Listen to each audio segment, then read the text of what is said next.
We open with grass clippings, broken tech, presidential VAR, syringe origami, and a calendar trying to kill a man. I cut the grass this weekend. It seems like that's what I do every weekend around here, cut the grass. I'll tell you guys, though, this morning, I know the team was quite frustrated because the tools weren't working. Every man has yelled at a printer like it ruined his bloodline. Keith just did it with witnesses. Yes. And no, I'm not talking about you, mister. You know who you are.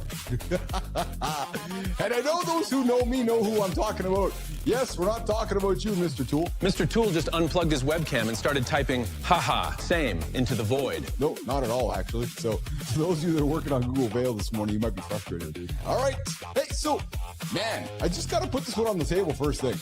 What is up with the dude who runs the country who's like saying, hey, I don't like that guy with the red card, yellow card, so we want to have him back into the sport. So I'm not going to pretend I'm talking like I'm an expert in World Cup soccer stuff, but I did hear that some guy got flagged with a red card, and the El Presidente made a phone call, and because of the phone call, the guy was reinstated. Presidential VAR is wild. I can't even get a manager to remove onions from a burger. Is there a trick? You know what I'm trying to say? Or I'm like, dude, it's really scientific. John says scientific like a man about to use a steak knife for home repair. You ready? Yes. You take the needle. Yeah. Put it in that little rubber cork, just a little bit. Yeah. Just estimate where the tip of the needle will be just past the cork. Oh, and then Tip the whole thing upside down. Yeah, Don't touch the bottle. Pull the rest into the fucking syringe. Problem solved. He said problem solved like the vial, apologized, and promised to do better. Keep in mind, if you stick that needle all the way in there, now this is what you're looking at. The liquid might be here, the hole's up here. I know. The hole under the liquid. This is already too much before 9 a.m. And somehow I'm taking notes. So push it through just a little bit. Let go of the foot. So you're holding the vial down here and up here. Push it through just a little bit. Yeah. Let go down here. Tip this whole thing upside down. Don't touch the vial ever again. Pull everything off. Then you touch the vial for the last time. Throw it in the trash. Oh, yeah. Thank you. Thank you. Thank you. Because yesterday so I tried something last night too, brother. I tried, because I was asking, do I refer, like you said to me, let me back it up. I said to you, do I fill my syringe and then load them in the fridge? And you said, whatever works best for your routine. So last night, I did my evening routine, and then I set my routine for this morning. I got all my syringes ready. Keith meal prepped syringes like a dad labeling leftovers nobody is allowed to touch. And I don't know if it worked better for me, but that was just what I did. So, but I want to end it how I started it. I'm fucking, because I know how I am. When I get into something, I'm all in. All in means you watch one tutorial and suddenly Amazon thinks you're opening a clinic. And right now I'm just fucking, so now I'm like, okay, I think I should probably think of ordering more. And when am I going to get more? And then I'm like, so right now is the time when you want to use all that analytics. Analytics are great until your spreadsheet starts wearing a lab coat and judging your fridge. There's a man, there's a sister, you know, maybe it's you. Maybe it's you. Think about this for a second. You're up at 4:30, maybe 5:30, maybe 6. You jump into the cold plunge because you heard it was good. You journal because somebody told you should. You work out because your buddy said you should. You drink the green juice. Green juice tastes like someone punished spinach for knowing too much. You're in the inbox 0 by 7. You're the person that other people point to and you say, that person's full of discipline. But then quietly, that person goes to the next workout, goes home, sits in their desk and says, I fucking hate my life. That line hit because some guys have abs, 9 alarms, and absolutely no joy in the garage. Yeah, not a soft hate, but a loud one. The kind that shows up at red lights, the kind that hits when his wife laps at someone else's joke, the kind that makes him stare at his calendar and wonder when he last did something just because he wanted to, not because his wife or his kids or his family did. Guys, listen, discipline was supposed to set the guy free, set the girl free, but instead, that discipline, that very same discipline, built him a prison with very clean floors. Clean floors, clean calendar, clean misery. That is not success. That is a museum for burnout. And I know some people be like, oh, Billis, you and Anderson, you guys are so rigid. The discipline is so rigid. Yeah, you know what? Success comes from rigidity. Discipline without a why becomes a sentence. And I wonder, just wonder, to those of us that end up in the job, collecting the great paycheck, get into the routine, I wonder if you're getting into the system that runs you or you're not running the system. I think we're living through the end of a 50-year operating system. Not the end of the world, no, the end of the assumptions, the end of the models, the end of the default settings we inherited and never questioned. I've been wrestling with this, and this is, I gotta be honest, this came to me through my grass cutting escapades over the weekend. Because for the last 50 years, we were taught what success looked like. And as I have embarked on my renewed commitment to my lifestyle and to my health, started questioning life. I started questioning the last 50 years. I started questioning everything I've learned. And I started putting this monologue because I want to reach out to my peers. And I want to reach my peers in the same way that I think my mirror is reaching into me, which is just, man, for the last 50 years, I've been taught a bunch of things that I don't necessarily know if it's true anymore. And for a man who's just getting started, I'm just getting started at 54 years old.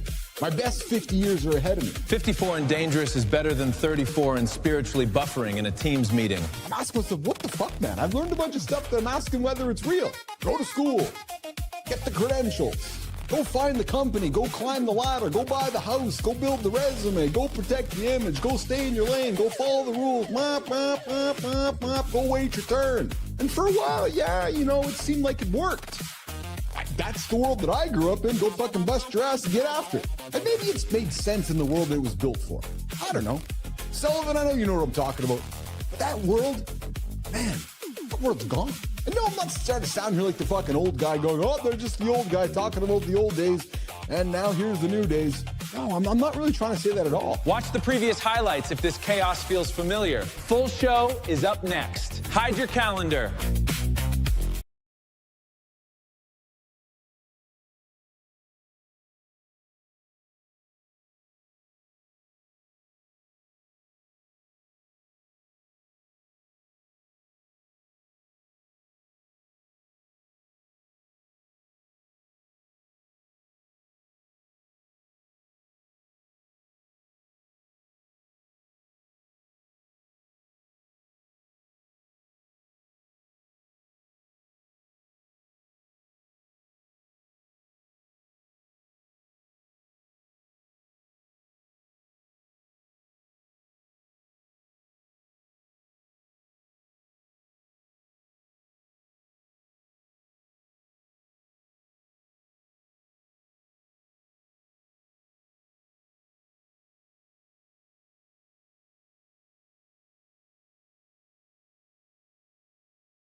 Eight minutes, door locked, screen glowing. No conversation, no rejection, no one disappointed. But your body is always learning. Today, we're asking what men are teaching themselves in private and why the real cost may show up in the bedroom they share with someone else. Only on The Big Show. Good morning, nation. Good morning, good morning. Good morning, good morning, good morning. Good morning, and welcome back to Mornings in the Live with Keith, John, and Friends. Your live morning show for real talk, motivating content, and big conversations. We got Jimmy on the buttons, and of course, we got our very own producer, Neiman, out there making sure the words sound as good as I look this morning. We got Dwayne and Rico doing the fucking arm wrestle for who's going to own the baby boomer token. He is toothless and proud. His name, Matt Roof. Our very own Dr. John Petricelli, our resident bullshit professor. Briana, you're always teaching me, man, every single Tuesday. Nation, you will not find this kind of knowledge anywhere on the planet to start your day other than Mornings in the Live with Keith, John, and Friends.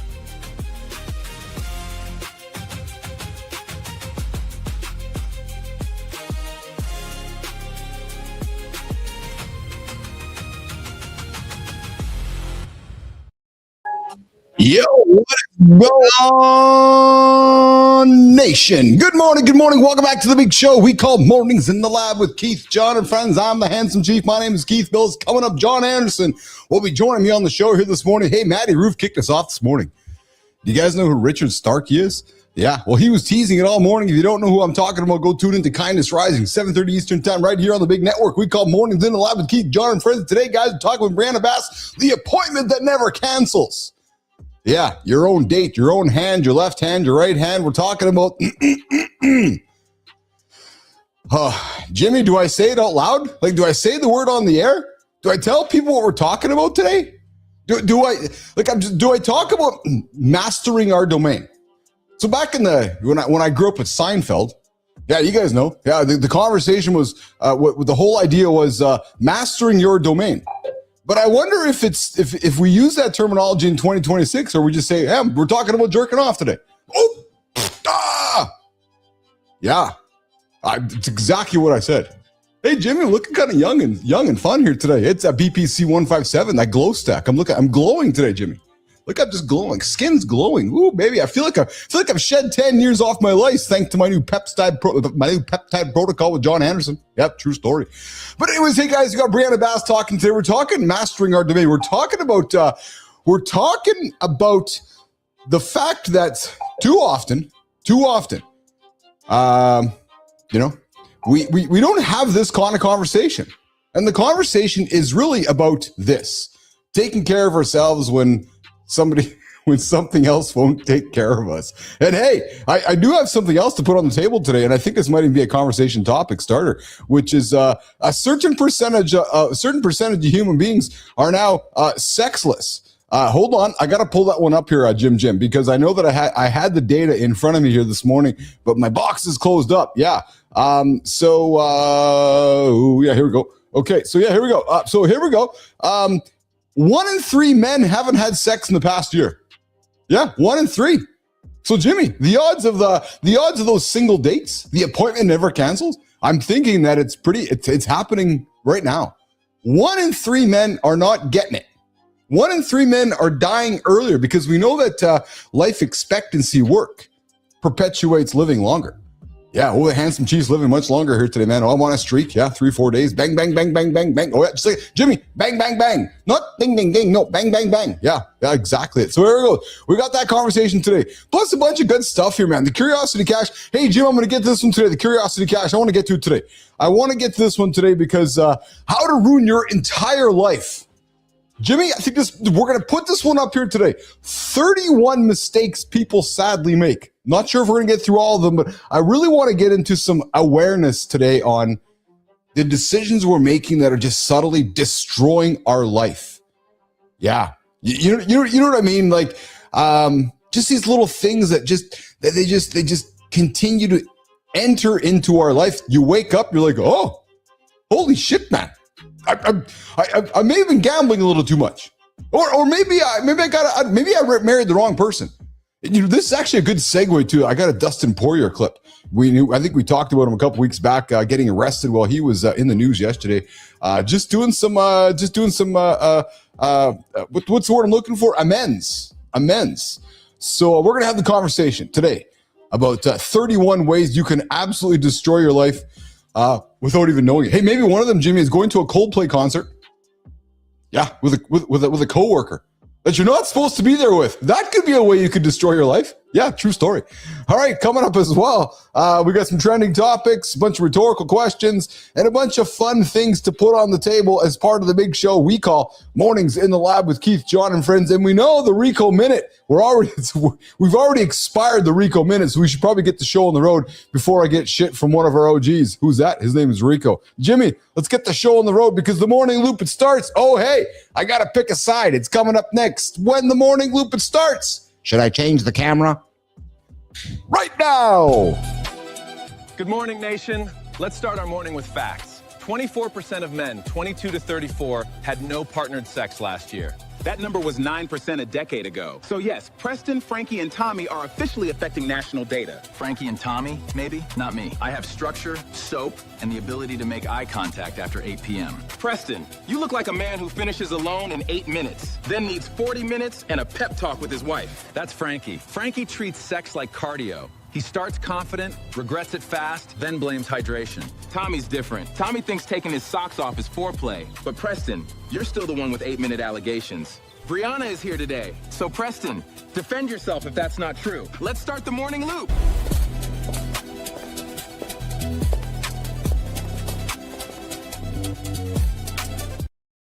The morning loop. You guys can join the conversation with me right now. Come join me in the comments. Come say hello. Come tell me where you're joining me from. Come say, hey, what is shaking? And hey, if you hit that snooze button today, you are behind everybody else. 9 minutes, 9 minutes, 9 minutes. And today, how many minutes are we at? I'm not even going to tell you. No, I've spent too much of my life wasting 9-minute sermons to you guys just laying there. Yeah, just absolutely laying there.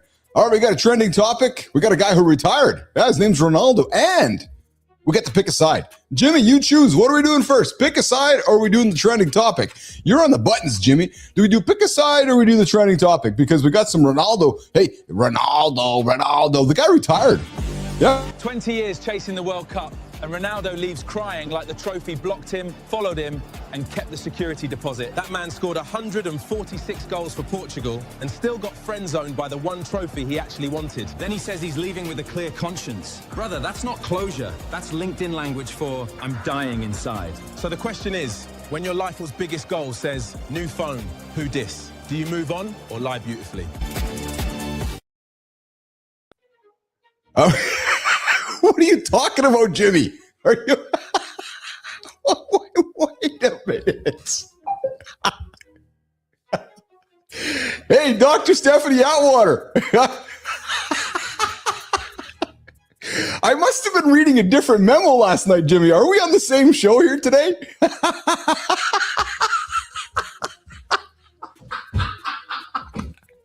Jimmy, I saw this lady sitting in the green room. I'm like, oh yeah, who's joining in the show here today? And I see her message saying we have a guest, and I thought you were talking about something else. Oh, we got Stephanie Atwater here today. She... Okay, I'm just going to frolic around the lab today. Stephanie's like, what the hell did I walk into? Who's this guy? Who's this guy? Doesn't even know I'm here. Guy, Stephanie Atwater, she survived your brain water. And then she accidentally... Oh, yeah. She accidentally showed up on the Handsome Chief show this morning. Yeah, Mornings in the Lab with Keith, John, and Fritz. No, she accidentally became the most credentialed woman in the world. Oh, this is a good one. I think we're going to sing a little bit of A, B, C, D, E, F, G, H, I, J, K, L, M, N, O, P, Q, R, S, T, U, V. How does it go again? A, B, C, D, E, F, G, H, expialidocious. Yeah, I forgot the end part, Jimmy. I just forgot the whole end part. Anyway, Stephanie Atwater today coming up. Stephanie, trust me, this is not how we actually run our show. No, my guest producer has been off all week, and we were just shuffling dates. I didn't realize it was July 7th today. True story. Actually, true story. I had some folks supposed to come to the house to fix my gear. At 3 o'clock, I sent some texts. I'm like, hey, where are you guys? Keith, tomorrow. I'm like, oh. What's the date today? This goes July 6th. I'm like, oh, I thought today was the day. Anyway, Stephanie Atwater's joining me. And hey, I'm excited about this one. She survived the brain injury, and then she actually became world's most credentialed person. Coming up later on, Stephanie Atwater. And of course, she's joining us on the show. We're going to talk about wrecking your life. And we're talking about the appointment of mastering her domain. Stephanie's like, really, what the hell did I actually walk myself into? Steph, yes, it's the kind of stuff we get into our show. True story. We talk about everything. All right, Jimmy, what's going on with Ronaldo? Did he retire? Jim. Yeah, what's going on with Ronaldo? Let's play it. Let's get into it, brother.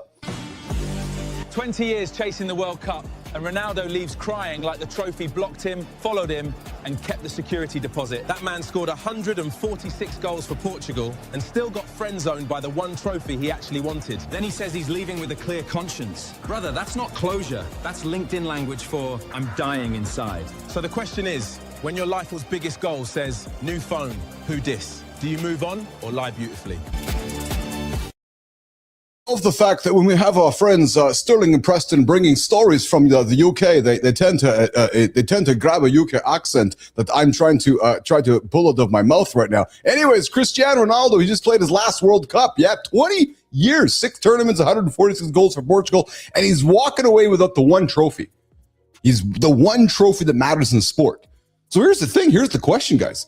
Is he a great, or is he a has-been? Or is he a great, or is he almost got it? Is he a Dan Marino of World Cup, right? He didn't actually get the biggest goal that, he played 20 some odd years for. And I guess the question we have to ourselves is, and the question I'll have to ask yourselves, guys, is what have you worked your ass off your entire life, and then you had to walk away anyway without actually achieving that goal? Maybe it's a VP, maybe it's a CEO, maybe it's a CO, maybe you've been climbing. You're like, oh man, I can't hit it. Maybe today's the day you wake up and realize you're not going to hit it, and you say, nah, you know what? I'm going on my own. Maybe after just spending the last little bit of time watching World Cup and watching Ronaldo get after, and you recognize in your own mirror, today's the day to make some changes. Anyways, the retirement of Cristiano Ronaldo is definitely a big World Cup story, and I suggest all the fans in World Cup are talking about it today. And this happens in many sports, right? We got LeBron on his last journey going on to the NBA. Those of you hockey fans, we've had so many hockey players over the years that have played. Don't just get the big championship. And Cristiano Ronaldo is now the next one on the list of almost, but didn't get it. All right, Jimmy, pick a side. Let's get to pick a side this morning on the Mornings Live with Keith, Jon, and friends. All right, I got to pick a side this morning, guys. And this one's going to be a controversial one for some folks. And I got a clip here. Young man walked into a house. The father freaked out because the son was in a dress. So here's the question for you guys. What side are you on? Are you on the side of the father who said, nah, son, what the hell are you doing? Get the dress off? Or are you on the side of the father that says, oh, son, I love you. I love that you're expressing yourself. And I love the fact that you're comfortable to do that. Well, I'll tell you where I stand. My stand is on the latter. Dude, it's your kid, man. Love him. Love. Just love. So my stand is on, and this could be controversial one, because I know some folks will be like, nah, I'm going to freak out about that one. And listen, I'm Gen Xer. So I know like many of you would perhaps have some similar points of view or alternative points of view, because we growing up in this situation, there'd have been a lot of freaking out. True story, freaking out. But I will say this one. Your kid walks in with a dress on, embrace. Maybe you want to try it on yourself. Good morning, Holroyd. Hey, here's the question, men. Have you kind of put a dress on, like Mr. Dress Up, like just some fun things in life? Come on. It's like mastering your domain. It's like telling me you did it. If you can't tell me you've never mastered your domain and you've never actually put like a dress on and had some fun as a young boy growing up, I think you're actually lying to me. I think every young boy goes through a journey where you're just having some fun, just trying stuff out. Have you never played with Barbies? Come on. I've played with Barbies. The Ken car and the Holroyd, have you? And anybody who tells me differently, I think is full of SHITT. Jimmy, have you? So anyways, there's my pick a side. You walk into your house and your son has a dress on. Are you kicking your son out, or are you walking up to him and giving him a big hug and telling you, I love you? I'm walking up saying, I love you more than ever. Let's talk about it. True story. There you go. So pick a side, guys. What is it? What are you offering up your opinion on today? Hey, coming up in the Morning Focus, guys, I got a monologue at the bottom of the second hour. I'm getting into compliance again. Yes. Again, I'm having conversations with folks about, doing these kinds of shows in the public space. Like, oh, no, but Keith, I don't know, man. I don't want to have a live conversation because I might say something wrong. Well, you know what? The biggest mistake you can be having today in 2026 is not saying nothing at all. Because I can say it for you. I can create a version of you and make you say it. And you're like, hey, I didn't say that. No, well, you didn't. Or I'm sorry you did, because I made you say it. So maybe it's about compliant but not believable today. Maybe the biggest mistake you can make is actually not saying a thing in 2026. Would you rather say something in error and say, yeah, I fucked up, because it's live and it's real and it's human? Or would you rather have some polished, edited, fake version of yourself and having me make it, and then you got to backpedal. So I didn't say that. For example, back to the pick a side, right? Maybe somebody makes a video of you saying that I support a certain opinion, and then what? I didn't say that. Well, hey, have a live conversation, remove all doubt.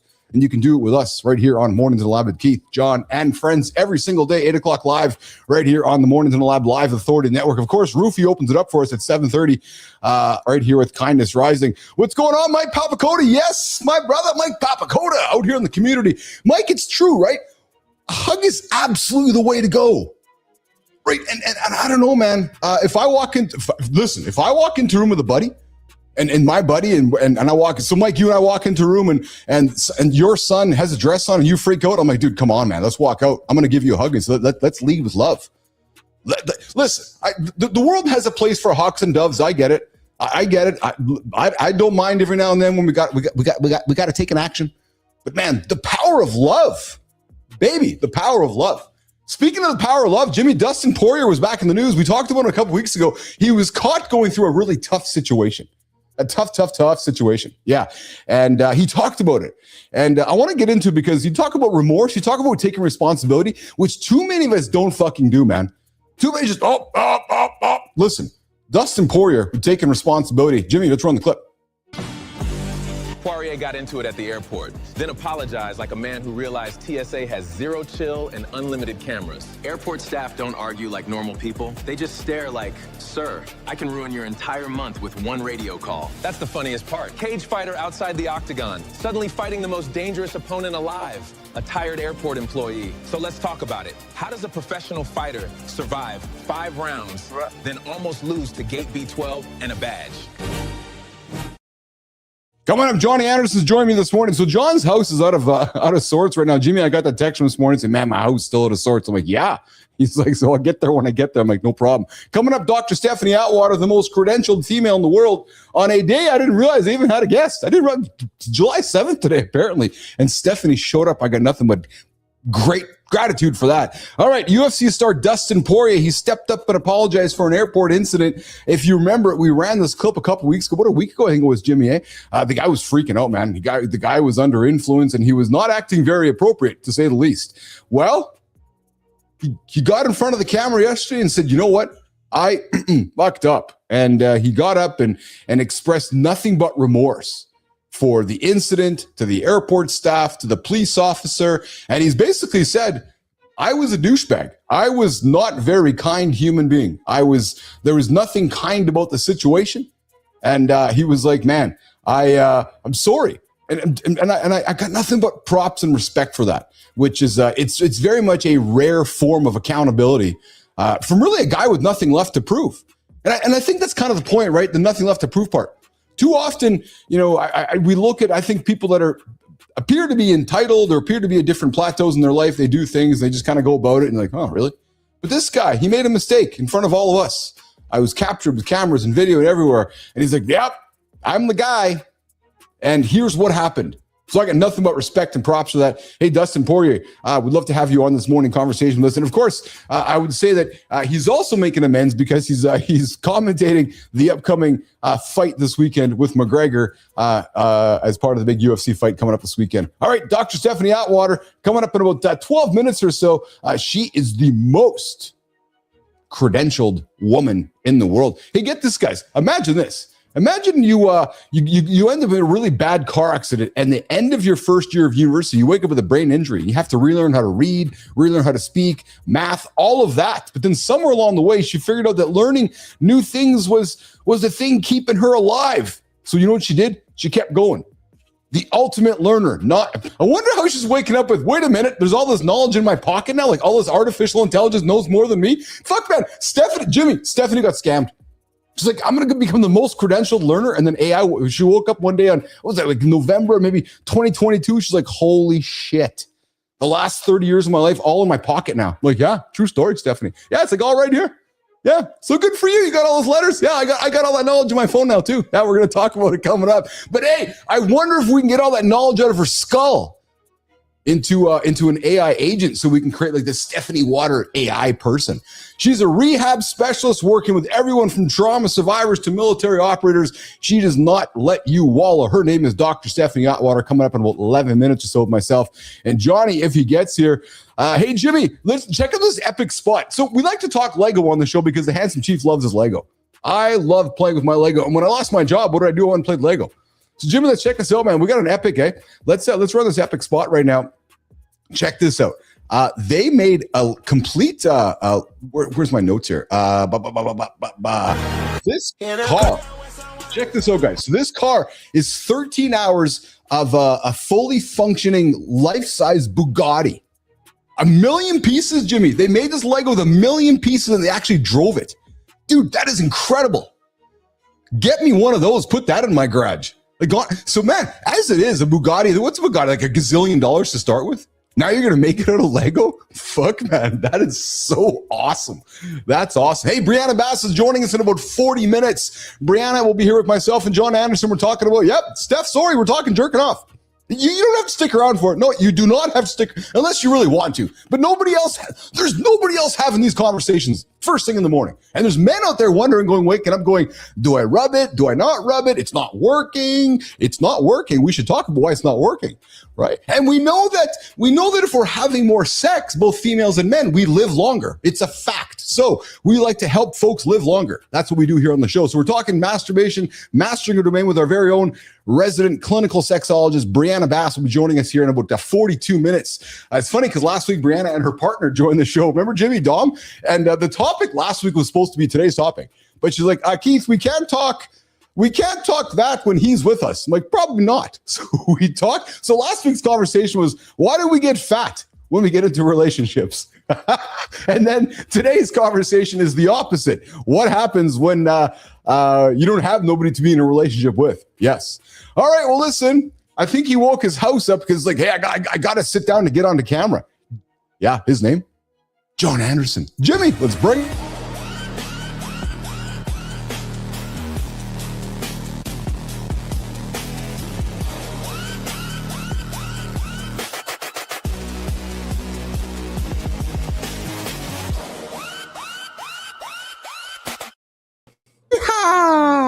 I like the car. I don't mind anything, but God, was that a pussy jump for the Dukes?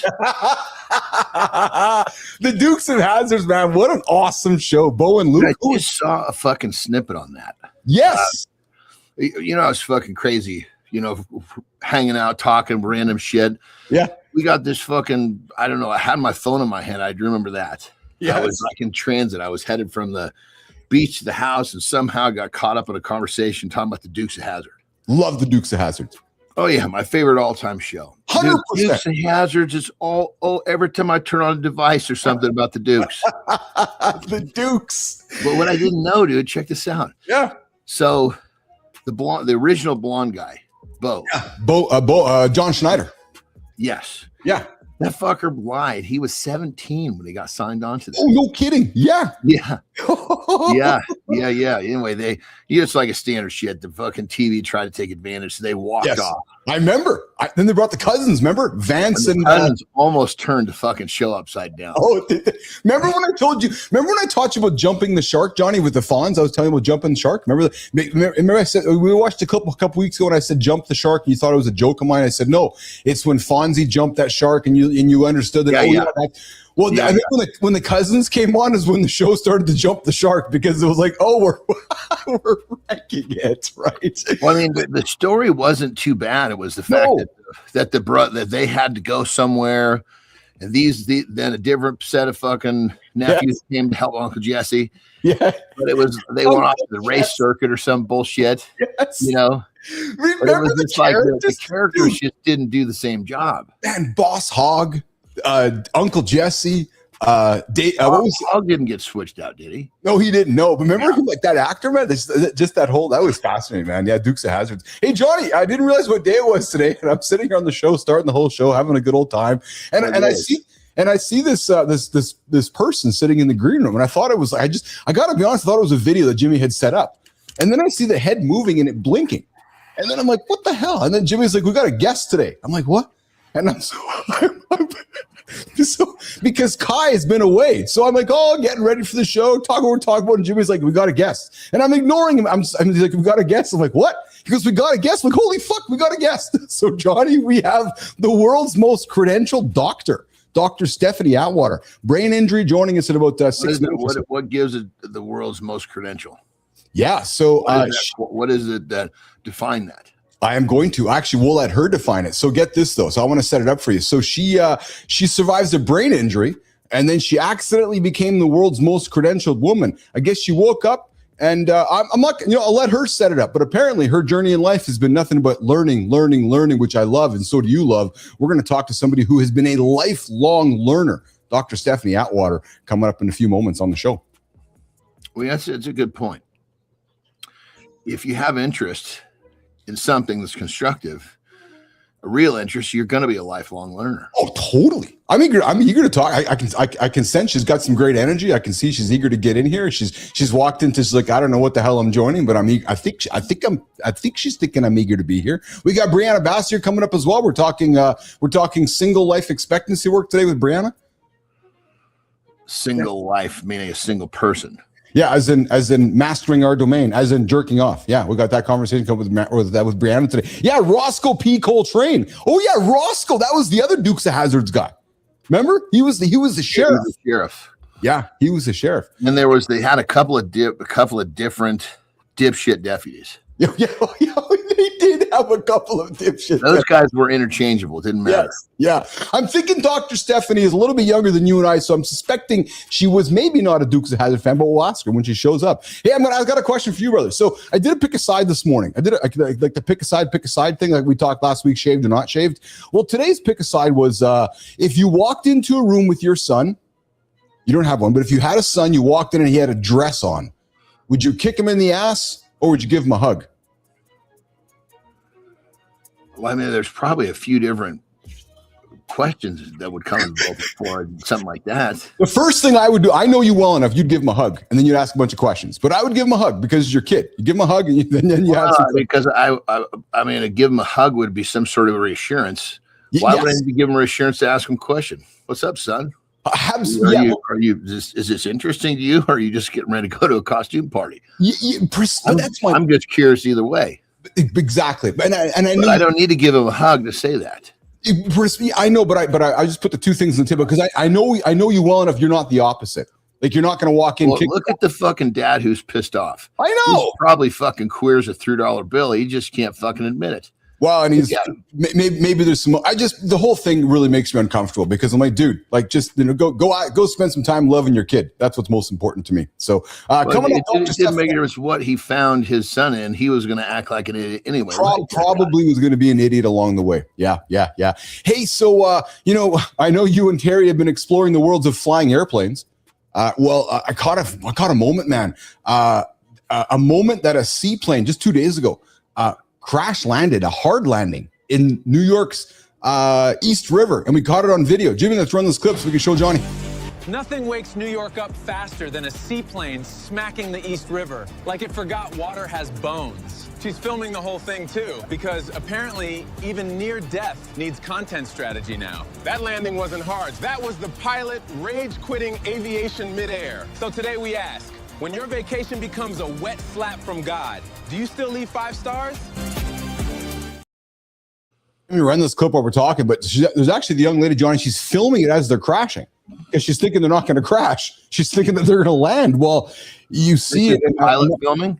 No, the young lady, the 16-year-old, there's a 16-year-old passenger. First of all, everybody survived, Johnny. So the good news, everybody survived. But there you go. It just landed in the water. And Jim, if you got the audio running here.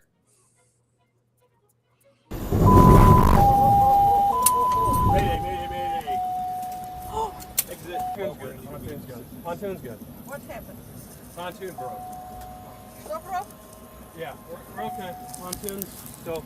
Oh my God, sugar, I'm Oh my Hey, God. we need everyone to put your PFDs on. Okay? Where are they? Where are they? So Jim, so I found that kind of humorous, right? Because not humorous in a bad way, but humorous in a put your PFD on. Where are they? That's just an example, right? Which is, know where your PFDs are, or when you go into a room you're not familiar with, look where the exit sign is. And I'm serious. Like, nobody had a clue there's a problem. That sounds like even the pilot till they were fucking damn near on the ground. You're right. Yeah. In the water, I should say. Yeah. And you heard him say, he said, oh, the pontoon broke. Like, I guess looks like one of the, like the landing pontoons. Right. But so two things struck me, how remarkably calm it was. And then put your PFD on. Where are they? So noted. Next thing, know your PFD is, and just notice where an exit is. I find myself when I go into places, John, in a really bizarre way. I look for exits in places so I know how to get out. Do you? And I'm being serious, or do you you don't care? Yeah, I can't say that I do that. Terry does. Yeah, I do actually. I find myself if I'm with my kids, it's a little bit different. But now that they're older, it's just you know what I mean? Yeah, yes. It's like their responsibility. I'm just looking for like unseen shit. Like a fucking speeding car, or they're all so on top of their shit. But it's another thing too, the music in that or whatever the sound was. Yeah. I was like, is that an alarm or is that just telling everybody to sit down? You're like a regular airplane. That might be a sound that ding, ding, ding. It's okay. Yeah.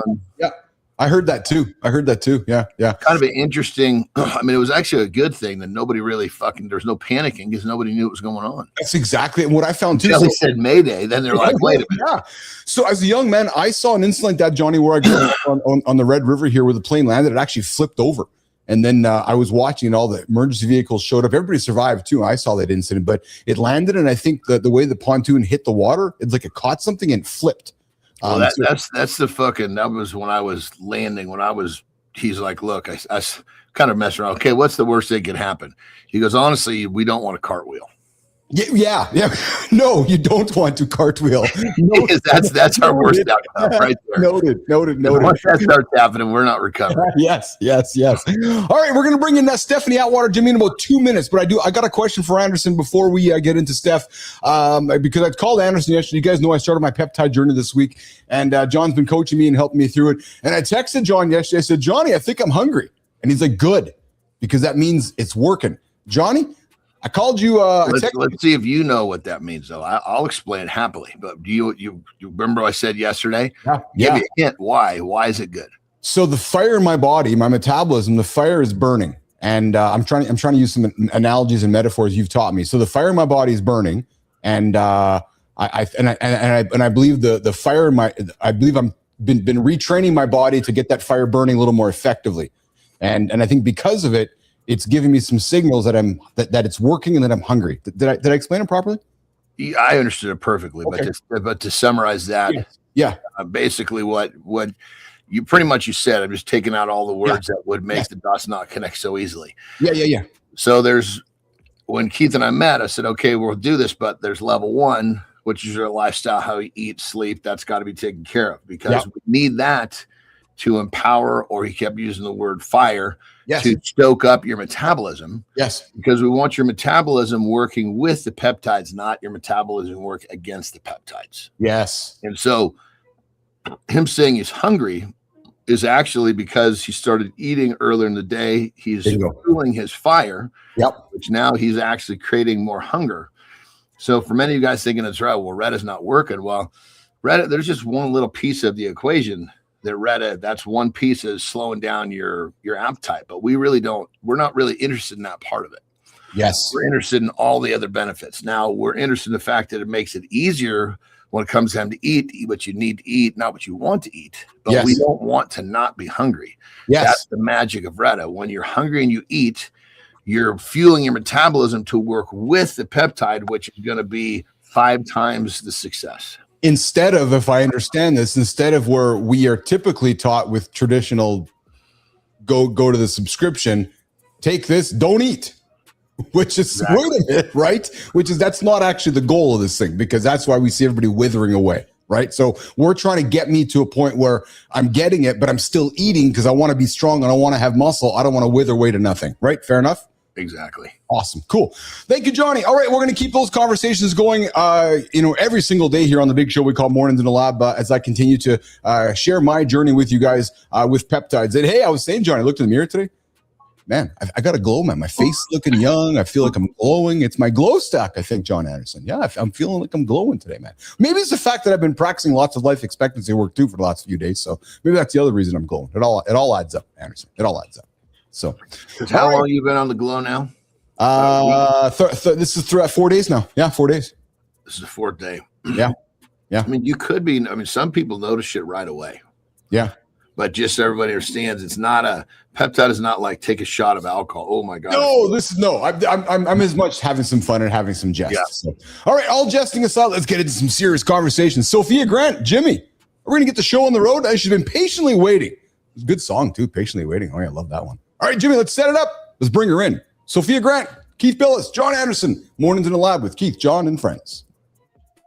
When you think about planning for the unexpected, what's the first thing that comes to mind? Money, insurance, a diagnosis, maybe a bad phone call. Almost nobody thinks about losing access to their own mind. But that's where Dr. Othwater's story begins. She wasn't chasing a record. She was trying to rebuild. At the end of her first university year, a devastating car accident left her with a traumatic brain injury. She had to relearn how to read, relearn how to speak. Math stayed stubborn. Then she discovered something strange. Learning new things was helping her brain find another way through. So she kept studying, not for applause, not for status, because education became part of the rehabilitation. By the time anyone noticed, she had reached 32 academic credentials, including 3 PhDs. A friend Googled her and realized what Stephanie hadn't. She had become the most credentialed woman in recorded history. Her announcement title was perfect. Quote, whoops, I accidentally did a thing, unquote. That's not humility, that's Stephanie. Today, she runs Unified Health, helping people recover from injuries and life events that can knock the floor out. She brings practical nervous system regulation to trauma survivors, military, police, businesses, and elite performers. No froofy stuff. Stephanie, welcome to Mornings in the Lab. We're happy to have you here.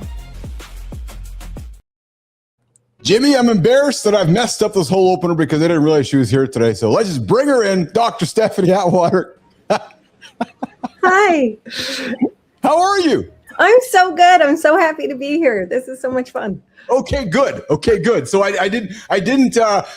You didn't run away from me. Okay, good. I walked in and you heard me and I was like, I saw these eyes blinking. I'm like, is that person alive? And Jimmy was like, there's a guest here. I'm like, what? There's a guest here. You got to forgive him sometimes. He's a little, as I call it, he's just a little nutty sucker. Yeah, it's totally great. I had a radio show and I had a call-in talk show when I was a teenager, so I completely understand how this goes.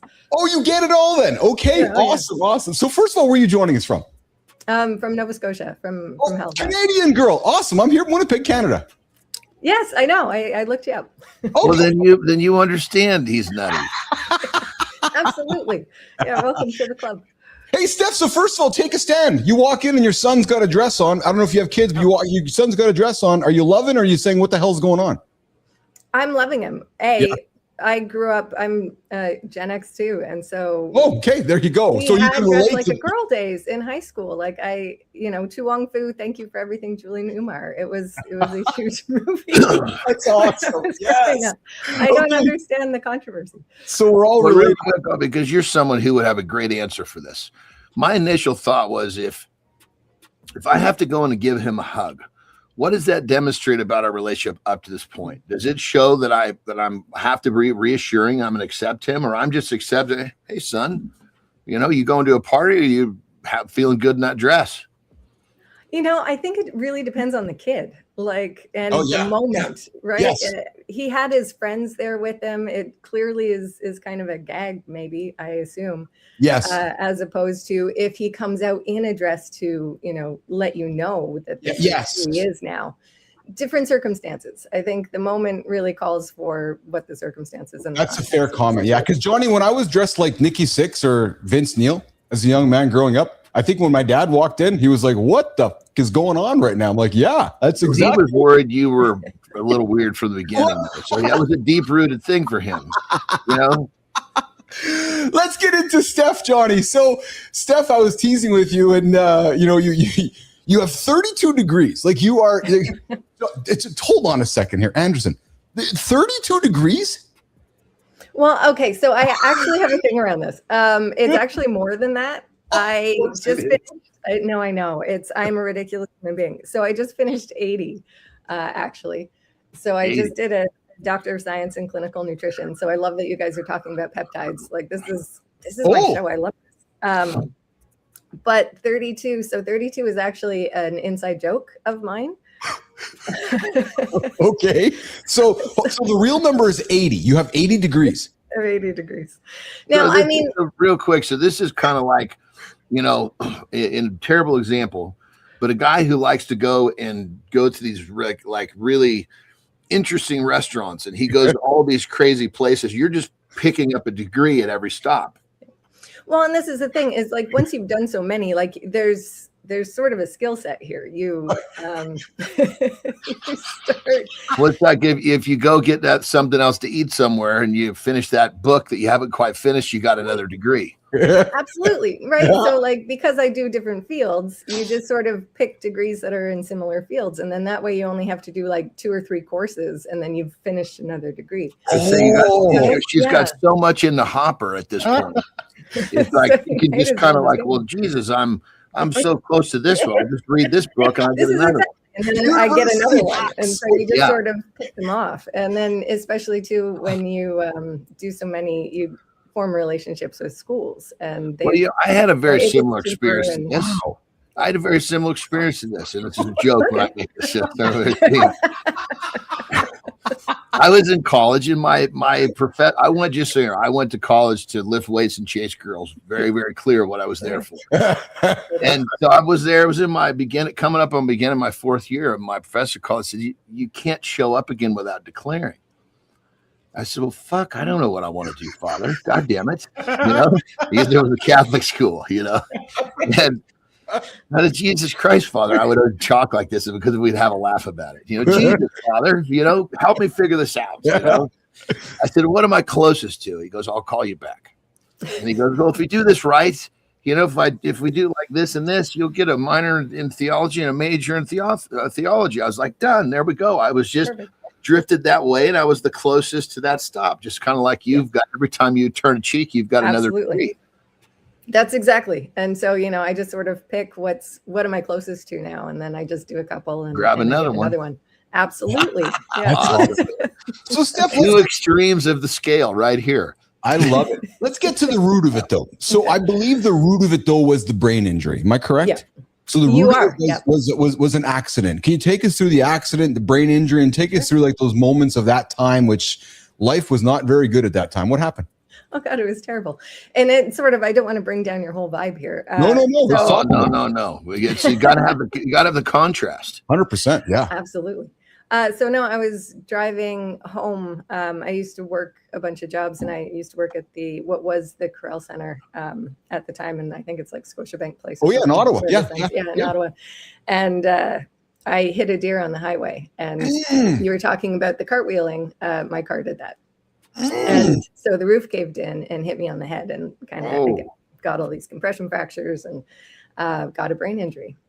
And so it was terrible. It was 8 years before I could turn my head. I had to relearn how to read, how to speak, how to math is still kind of weird. The number 7 means absolutely nothing. Like seriously, 7 is just this black hole. When I look at it, it has absolutely no meaning attached. Like it doesn't register. Like it doesn't mean nothing. It doesn't register. It means absolutely nothing. Between 6 and 8. Wow. Well, and that's it. I know that it's 7 because it's the only one that does that. So it has to be 7. And so I have kind of a memory of what 7 means. But that's if I gave you a 7 times 8, you would look at me like 8. Really? Wow, that's fascinating stuff. Yeah. What's this? Get this weird placeholder out of here, please. Yeah. Right? Yeah. So it takes a minute, but so it took me like 6 months to learn how to read. I had to do it a completely different way. So the things in my brain that are broken are still broken. And so the area that I use for speech is different than what normal people use. So I had to, it's similar to the area that you use if you're doing like a play, if you memorize lines. Oh, yeah. So that's how I taught myself how to read. Because I swear to God, I went to I checked into college about an 8th grade reading level. Okay. John's dyslexic, Steph, and I'm not. He's talked openly about it in the show. Yeah. Okay. Yeah. So you would understand. It's I learned in a completely different format because even in the slow class at high school, they were teaching a method that just didn't make sense to me. Absolutely. So I want to quickly Stephanie will quickly interrupt just to set John up. I don't expect you to know more. Maybe you do know about John, but John talks openly about his struggles. And John, what was your comment? You were just dumb enough to believe, you often say. Yeah, I was a dense little guy, but it was also to my bliss. I was just dumb enough to believe, not to believe the people who told me I couldn't. So I just kept trying. Well, and I think Stephanie, same thing with you, probably kind of, right? People are like, I'm just thinking when you went through it, how you came back, the doubt. Yeah. Well, 20 years ago, the idea was once you hurt your brain, there was absolutely no coming back from it. Yes. And so there were no treatment programs. There was nothing available to me. And we were really at the cusp of creating a bunch of those programs. So now today there's a bunch of standard treatments for things. But back then there was absolutely nothing. And that was it. Like, I just didn't want to believe that there was no way back. Like, I just refused. I was like, there's absolutely no way that this is how my life is going to go. So I just started trying things. And one of the things that worked for me was memorizing lines.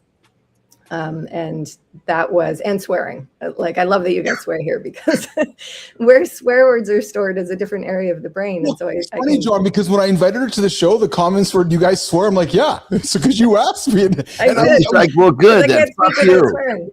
Yeah, because it's like if I'm losing a word or if I'm just stuck, people can still sort of fill in the gaps for you. But interesting, right? Yeah, because you can use swear words for just about any word. It's amazing. It's a bridge word. It is a bridge word. You know, it's awesome when you have the most educated person on the planet, because the joke is often if somebody's swearing a lot, it might show their lack of intellect. The contrast is we have a very intellectual human being that might misplace a few fucking words, so she'll just drop a swear word into freaking. This is it. And so people didn't realize I had a brain injury. Like, if you meet me now, you don't realize it because I just swear like a sailor. And so all of my poor patients, I have to swear all day. And it's, yeah. So does it go like this then? It's 4, 5, 6, fuck, 8. You get me. Yes.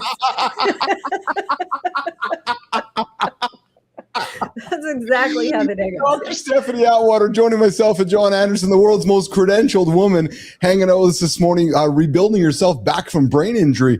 So let's face it, during that time, I got to think, Steph, everybody, including your parents, were doubting you.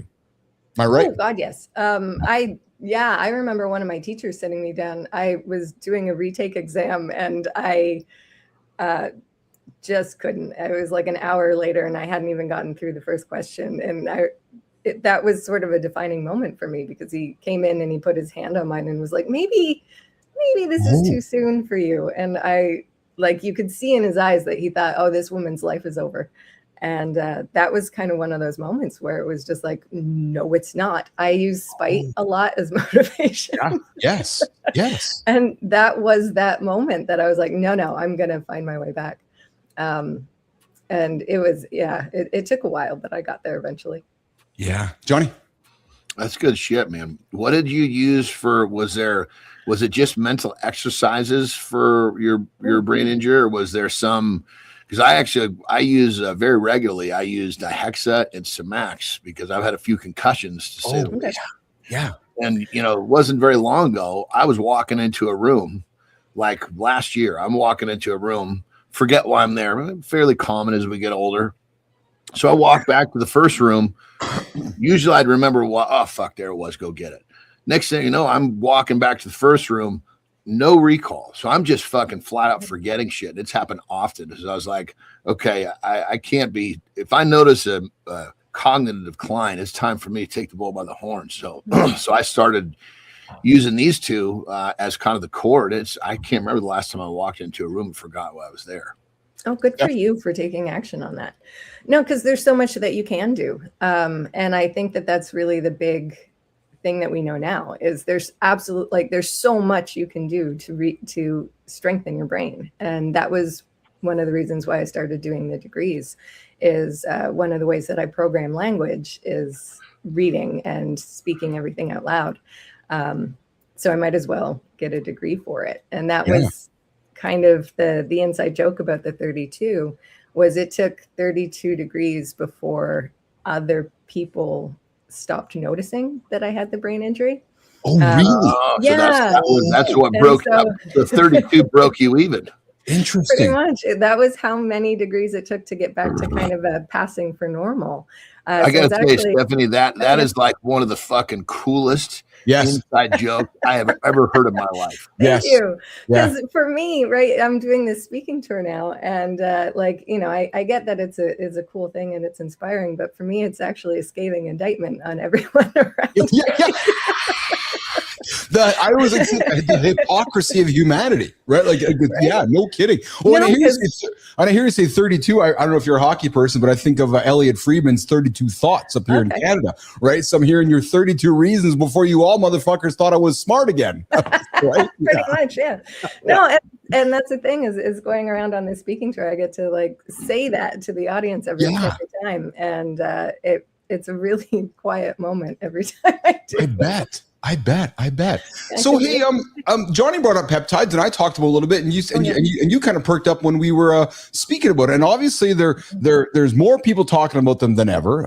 You said yourself you're a Gen Xer, and I did a monologue a couple of days ago, Steph, where I feel like the three of us have grown up with a bunch of rules that we live in today that we're all like, wait a minute, not everything we were taught, it's like isn't true. It's like everything we've grown up with, we're resetting all that. As a doctor, practicing doctor, would love to hear your opinions on peptides in 2026. Whether you utilize them, whether you talk, where's your stance on them, Steph? Well, I think they're a great thing. Again, because of the brain injury, like I've been sort of at that edge of medicine and of rehabilitation and all that kind of stuff. And so I'm a big fan and a big believer in the wellness world is really the world where new stuff kind of comes in. Medicine is so far behind all the time. Yes. Because it takes 30 years before things become standard clinical practice. Oh, yeah. So when, again, just finishing the Doctor of Science in Clinical Nutrition, like every single person is such a unique little snowflake. Your metabolism is your metabolism. Yes. Getting to individualized medicine is really the way that we really have to go. And one of the things that drives me absolutely insane is reading nutrition information on the internet when people love to tell you what diet you should be doing or not. And it's like, for you, I wish every single end of every statement ended in for a individual, because what works for you isn't what's going to work for somebody else. So I loved hearing you guys talk about like your experience, and you're trying this and you're trying that, and how you are reacting to it, because what matters is getting it right for you. Well, so that's one of my businesses, Doc, is I'm a coach on, that's a different than my peptide business. Yep. And everybody under the fucking sun will say, oh yeah, it's different for everybody. Mm-hmm. But that'll be the same fucking guy who does exactly what his neighbor does because something worked for him. Yep. It's like it's just a statement that has no gravitational pull. Mm-hmm. Yeah. And go ahead. No, go ahead, please. No, that's true. You have to start somewhere. And then see what works for you. Like the trial and error part of all of this is such a huge component. And so, yes, like we do have some kind of core groups, but then you have to tweak it for what actually works for you. And if something's not working for you, then try it a different way. 100%. And then because you didn't get the same results as the neighbor, well, the neighbor probably didn't tell you everything he was doing. He just told you one thing, and then, well, fuck yeah, I tried and it didn't work, so I'm going to quit. Yeah. Well, and what I find striking too, Steph, since I've been hanging out with John here and we've been building this platform together, he talks often about the word feeling, and in medicine and in society, that word is kind of hooey-fooey. But if you're working on personalized medicine or personalized nutrition, feeling is the most important variable, frankly. Right? Because there's so many variables. So I think what it does is, and I'd love to hear your opinion on this, but and I'm thinking just through your journey, you had to rely on feeling often because there was no metrics on whether 1 + 1 = 7. That, it was like the feeling of something. So talk about awareness and intention and this idea of feeling and how a feeling can mean something. You know what I'm trying to say?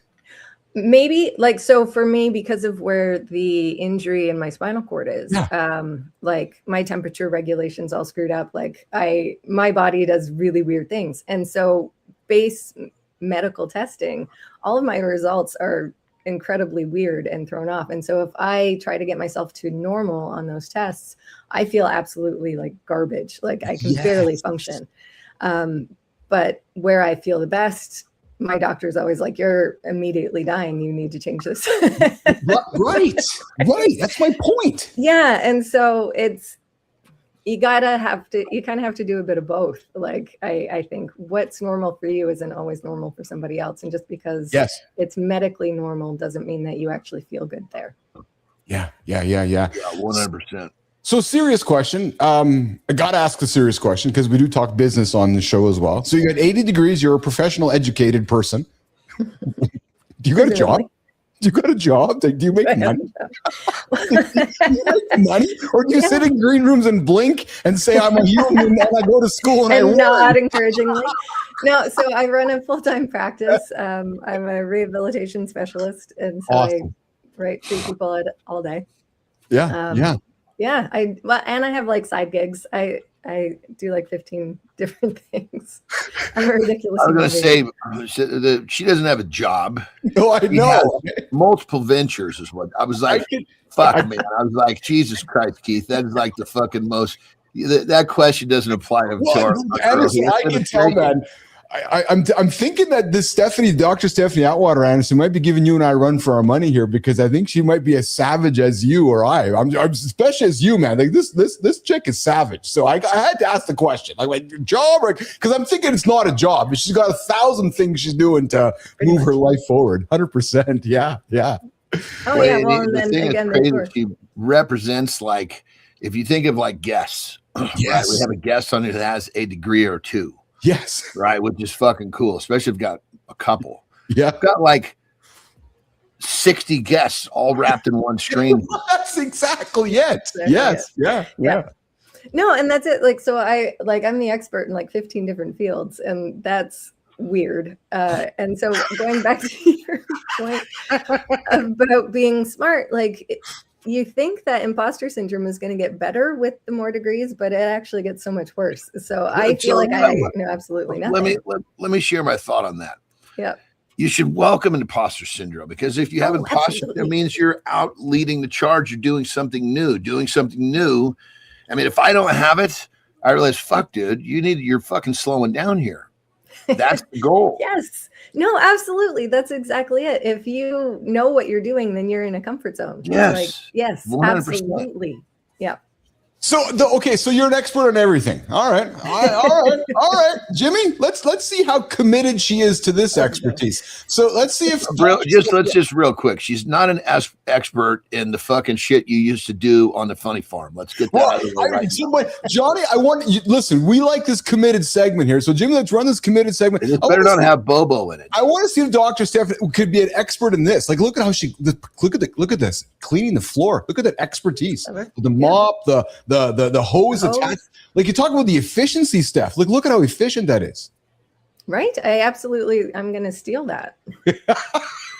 I saw that and I was like, dude, that is a committed person to cleaning the floor, attaching the hose to the foot and just sweeping with the water. That's pretty effective. You have to admit. You got to admit, pretty effective. Absolutely. Yeah, absolutely. Yeah. So Steph, after you leave basic engineering.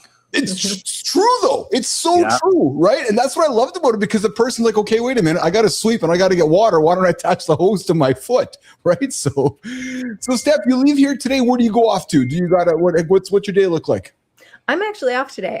It was my birthday on Sunday, so I had taken some time off. So this is my last day off. So it works out really well. We were just in Tadamagooch, and we just got home yesterday. Oh, nice. Family, married, kids, or? Husband. Yeah. What's your husband do? He is a civil he engineer. does real quick. He does absolutely nothing because she tells him exactly what to do. Basically. Yeah. I mean, what the fuck are you going to do with this? Honey? Tell me what to do, please. Sorry, I'm on 81 now. I'm on 82 now. I'm on, what's that fucking number between 6 and 8, honey? What is it again? Yeah, she had to swear her way out of all the 70s in the fucking degrees. Oh my God. She went from 69 to fuck, all the way till 80. Dr. Stephanie Atwater, the most credentialed woman on our show here this morning on Mornings Live. Keith, Jon, friends. Briana Bass is showing up here in a few minutes. We're talking self-love. Really? Hey, let's ask another fucking because Keith and I entertain all these fucking mystical questions, right? We don't really know the answers to. We've got this fucking person that's like this fucking bank of knowledge here. Yeah, ask her something. How can we not fucking sit down and, okay, What is the deal with nicotine without just straight nicotine without a delivery system of any kind? Is it good or bad for you? There's so much shit going on with that right now. Oh, good question. Right? No, that is an excellent question. And like nicotine itself is fine. Like there's absolutely nothing wrong with nicotine. There's two things. Like it's a really good brain enhancer. So yeah, I use it every day. Absolutely. Nootropic, right? Nootropic, or how do you say it? Nootropic. You're asking the wrong person. I'm not sure if nicotine would be a nootropic, but it definitely some sort of a brain stimulator. I thought you were going to say, "Oh fuck, I don't know." No, pronouncing words is like my kryptonite. I can't fucking like. Well, he pronounces them all fucked up anyway. Oh, 100%. Yeah. No, but and then too with COVID, it binds to the same receptor, so it's actually a treatment for long COVID. Is nicotine patches? Yeah. Oh, interesting. So no delivery system. That is the delivery system that people are getting caught up with, because it's the delivery system is what creates a lot of the problem. So if we can just distill it down to just the nicotine, it's a different conversation. Absolutely. Yeah. That's the way I've been feeling. But I mean, there's so much fun. I mean, there's definitely not a person with your knowledge base that can go that deep to come up with an answer that's so, you've got such a widespread knowledge base. You're like a person that I would think, okay, she's got so many different fucking ways to bounce this. Well, and just to clarify and go to that, like every drug has benefits, pros and cons, right? Like just to remember that. And going back to nicotine too, like it is really good for people with colitis. So again, nicotine itself has it can treat a lot of things. It's just recognizing exactly that, like there's risks to everything. Like every medication has pros and cons. What would be the risk of obviously be taking too much? What I found in my testing is that when I take too much, it actually makes me a little fatigued and a little anxious. Oh, absolutely. Like in high doses, right? It can make you that was like a fucking 40 milligram, 50 milligram day. No, and it can make you really lightheaded. It can make your heart race. Like there's all kinds of side effects to it. So finding your dose to absolutely, and starting small and building up, all of those things. That is true for a lot of other medications. Awesome. But like in a 10, 12 milligram, 15 milligram a day, kind of at the lower end, that would even be a higher end for most. That they're not really finding issues if it's not delivered in a way that creates the bullshit that we fight about. Exactly. Yeah. Interesting. Thank you for that insight. Oh, you're very welcome. Thank you for asking. I love questions. Yeah. So Dr. Stephanie Atwater, I got to tell you, man, I'm a huge fan. I suspect Johnny is as well. I think you have to come back and hang out with us every now and then. I would love to. We need a fucking Q&A section with this lady. I agree. I think we might have to have like a regular. This is like a fucking like a real AI thing where AI is not just trying to please you. She understands. As long as the question doesn't have a 7, we're good. We're gonna have. If you give me a minute, I'll get there. Yeah, but I think we should do something fun with you, Steph. I want to connect you on LinkedIn. I would love to consider doing more with you. I'm a huge fan. Love your energy. Love your knowledge. You clearly fit in well with these two goofballs over here, John and Jimmy. There. So I'm sorry, myself and John. So that's good. That's good. Where can folks find you, Doc? Oh, like online, you mean? I'm terrible at social media. Where can everybody find Dr. Stephanie Atwater? Is in Nova Scotia. Awesome, and on LinkedIn as well, where we found you. We found Dr. Stephanie Atwater on LinkedIn, the world's most credentialed doctor, 80-some thousand degrees, hanging out with myself and John Anderson this morning. You know where you can find her is don't ask me a fucking question, but the number fucking 7init.com. Basically, yeah. See, yeah. I just need you to follow me around all day so you can tell people that for me. Well, that's good. That's good. Hey, so you heard me. We're having a conversation with we have a weekly show with a segment coming up here with Briana Bass. She's a clinical sexologist. We talk relationships, we talk couples, we talk all that.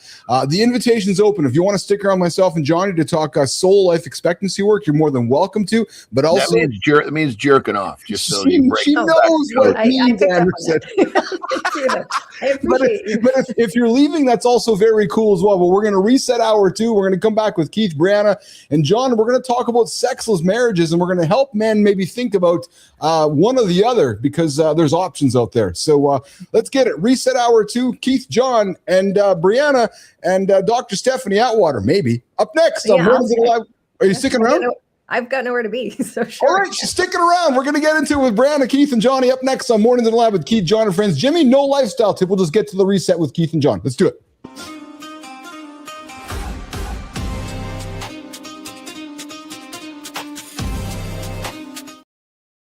Some new graphics of the handsome guy there on the screen. Good morning, everybody. Welcome back to hour 2 of Mornings in the Lab with Keith. It never cancels. It's your left hand or your right hand. True story. Yeah, 1 in 3 men haven't had sex in the past year. Guys, we got that conversation coming up in a minute. We just wrapped up with Dr. Stephanie Atwater. She's got 80-some plus degrees. Incredible conversation, incredible energy, and a super fun, kind woman. Dr. Stephanie Atwater. Sticking around with myself, John, and Briana. All that and so much more coming up right now, live on Mornings in the Lab with Keith, John, and friends. A man can keep one private appointment every night and still wonder why his marriage feels distant. The issue is not desire. It is what desire gets trained by when no one is watching. 8 minutes alone can teach the body lessons a wife was never designed to compete with. Porn gives novelty. The hand gives pressure. Then the marriage gets blamed for not feeling like either. The man who finishes alone but cannot finish with his wife is not broken. He is conditioned. So the question is not why she cannot compete. It is why you trained your body to need competition.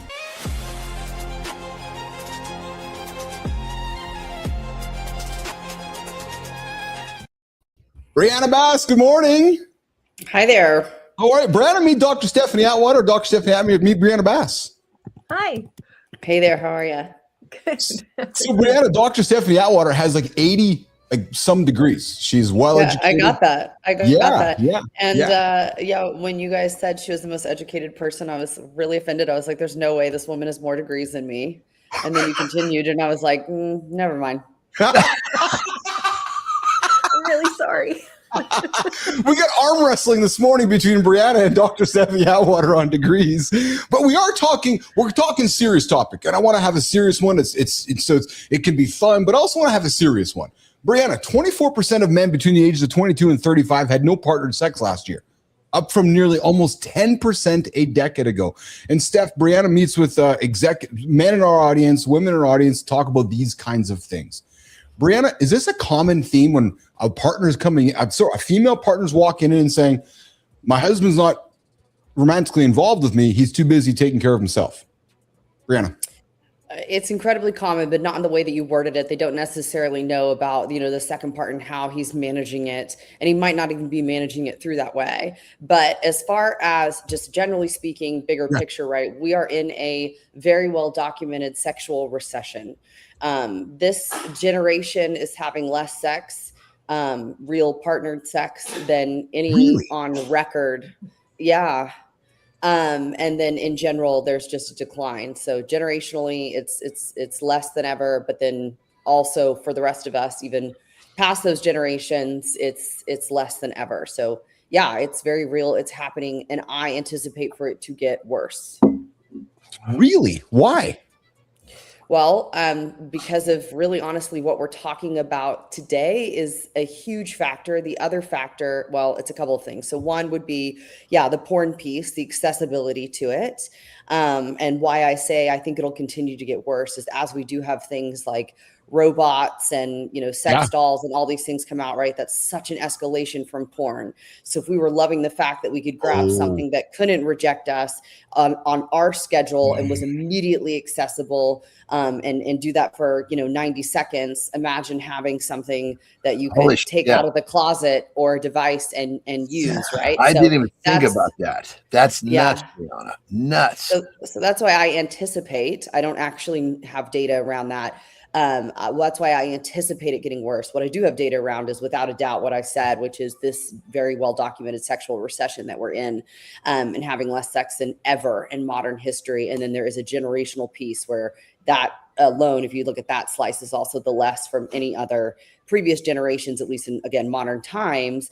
But yeah, essentially, right, like the accessibility, the porn piece of it, but the other half of it is that we've become more isolated than ever, more lonely than ever, behind the screen than ever. We had COVID in there. So when you combine all of that together, and partnered sex is one of the most vulnerable things you could do, especially for men and women that are in relationships, especially on the female side. You know, men have sex to feel connected. Women have sex when they feel connected. So if I just said everybody's less connected, the women are really going to be hit on this and they're going to withdraw. And that pushes the man more into the self-soothing piece of it, which then pushes him further from the partner. And we just get off on this cycle, and we are living the results of this. Johnny, you were going to jump in there because she said something that really struck you. And then Steph, I want to come to you. I mean, because I was dying to hear what she's going to say. But my thought was the screen in some way, shape, or form. Right. But now imagine that fucking screen is something's going to step through that screen. It's going to be reality. Talk about another fucking choke point. Oh my God. Steph, you're Gen Xer. You hear this conversation, you know, so I'll kind of have some fun with you, Steph. So I grew up as a Gen Xer, going into all my uncles, and every bathroom I seemed to walk into, you know, it was in it, right? The Playboy, the Penthouse, just all that culture. And to hear what Briana says really kind of freaks you out, right? Because it's like you go from the bathroom. Real quick, dude. Not everybody went into every bathroom. That was the funny part, dude. But Steph, when you're hearing Briana talk about this, what's jumping to mind for you? Well, see, growing up, my parents owned a metal fabrications plant, and so similarly, it was just covered in pornography all the time. Yes. So like I grew up in a really weird place where I just assumed that it was kind of all over the place. So I don't know. I sometimes wonder if porn is really the problem, because I feel like porn's always been around. Oh, interesting. Right. One thing that consistently gets missed is all the bisphenol A that we took out of plastic bottles and stuff. It created all the hermaphroditic frogs. So I wonder sometimes whether or not there's a significant proportion of lack of sex drive just because of all of that, if people's metabolisms got completely screwed up. And I don't think it's really mentioned anywhere. Like I really don't see any research being done on that, but I think it would be something that we should really look into, because I wonder if it's going to rebound in a few years. I don't know if it's going to continue to decline. So you're saying essentially the food, what we've been consuming as humans, you're wondering over time if that has decreased our desires to have sex. And then, right. And then the other thing you're saying, and John, I don't know if I've talked to this before. I go to my grandpa's house growing up, like literally my grandpa's house, my father's dad. I'd go downstairs, covered in the walls of half-naked women. So like that was normal for me. I can see your face cringe, Briana, but that was normal for me. So you pour water into the cup and the clothes would come off the cup, and like half-naked women through the entire base. Like that's how I was raised. So to Dr. Steph, it makes a lot of sense, brother. No, but I'm just saying, like, but to Steph's point though, it's kind of like, is that the problem when it's normalized? Briana, I see you shaking your head. No, you guys are talking about completely different things. There's nothing wrong with masturbation. There's nothing wrong with, if that's your thing, Yes. naked women on the walls. That's not the issue. That's not creating the recession that I'm talking about. It's very specifically the intensity, the severity, the impact of the stimulus itself. So a magazine still requires imagination. It's still a still image. Yes. There's a lot of differences between today. We have a super normal, supercharged stimulus that literally an in-person partner cannot compete with. You can increase the novelty of that by just hitting the back button, scrolling a bit, and choosing something that takes it to the next level in 3 seconds flat. So the dopamine, associated with the novelty can literally be changed every few seconds. Right. So versus the magazine and what you guys were talking about, that was still in this whole healthy range, because a live partner compared to that magazine image is like, God's gift. They're like, heck yes, what a huge upgrade. So we're talking about kind of apples and oranges, unfortunately. It makes perfect sense. We've all watched a bit of porn here and there, and you find that spot, and you can go back 3 seconds, like Briana said, and it just fucking send something in your brain fucking wild, and you can watch that spot. You can't recreate, it's like, to do that from a picture, you've got to mentally crank up the mental theater, which is a skill we're losing, is what you're saying, correct, Briana? Yeah, the magazine piece still required a bunch of things to fire off to get you there. That is not happening with the screen and the accessibility of the screen, and then again the escalation of it. Yeah, exactly right. You can focus in on the part that you love, or if it's starting with something that feels very vanilla, and then in a year you're looking into whips and chains, right? It's not that I'm having an issue with that. I'm trying to educate you that is not bullshit. It has a real cost associated with it in the real world bedroom. When you had the magazine, you were so limited. It was so contained. Even if you went to the store and got some more, it still had a kind of a range in which it could get extreme, and still required your imagination to really be present. And you didn't have the choice to really change it to such a scale like we do today, live in the moment, when we do now. So for those reasons, the porn piece in particular, and then that's why I said the AI bots and all of that kind of coming down the way, in VR, virtual reality, that would be getting us further from the magazines, further from the traditional porn today. And now we're getting really in a dark place when it comes to real partnered sex being able to live and thrive. When I hear you explain this, go ahead, Steph. Go ahead, please. I absolutely agree with the robot thing. Like, that is scary. I think it is, isn't it? Because I'm hearing Briana paint this picture, and we talk dystopia, and I'm hearing you painted, Briana, with your passion, and I'm kind of getting nervous. I'm like, oh my God, like because I live in this world of tech stuff, and I can see it, and I'm like, yeah, she's right. Well, because these Terry's looked into it. These robots that are coming we could end up, if these things were worth a damn right now, we could buy one and it would be cheaper than the fucking cost of the house cleaner yearly. So it's like, these things are coming. As soon as people realize that, hey, I can save myself money by having one of these things here. And by the way, if I put this fucking glove on it, it'll jerk me off. This is going to change the game. Yeah. Well, yeah. Briana, when somebody comes into your office to have this conversation about masturbation or porn, are they often linked together, Briana? Are they often part of the same sentence? They're always linked together. It would be such an outlier that they're not, that I feel comfortable saying always. I have to be very delicate when I speak, because I do actually have real world, people. I never want anyone to think they're ever being referenced. But generally speaking, when I think about all the clients that I work with, males that are having issues with real partnered sex, I always ask several questions. And this kind of comes from, this is like the PhD, the more clinical or educational kind of side of it. But there's a few questions that we're taught to always ask. But one is, about arousal, because often they'll start with, I can't get it up, or I have a delayed orgasm. I have this really difficult thing. And then when I walk it back, they're actually not, from a biology standpoint, facing any of those issues. So if they're watching porn, things are firing off just fine.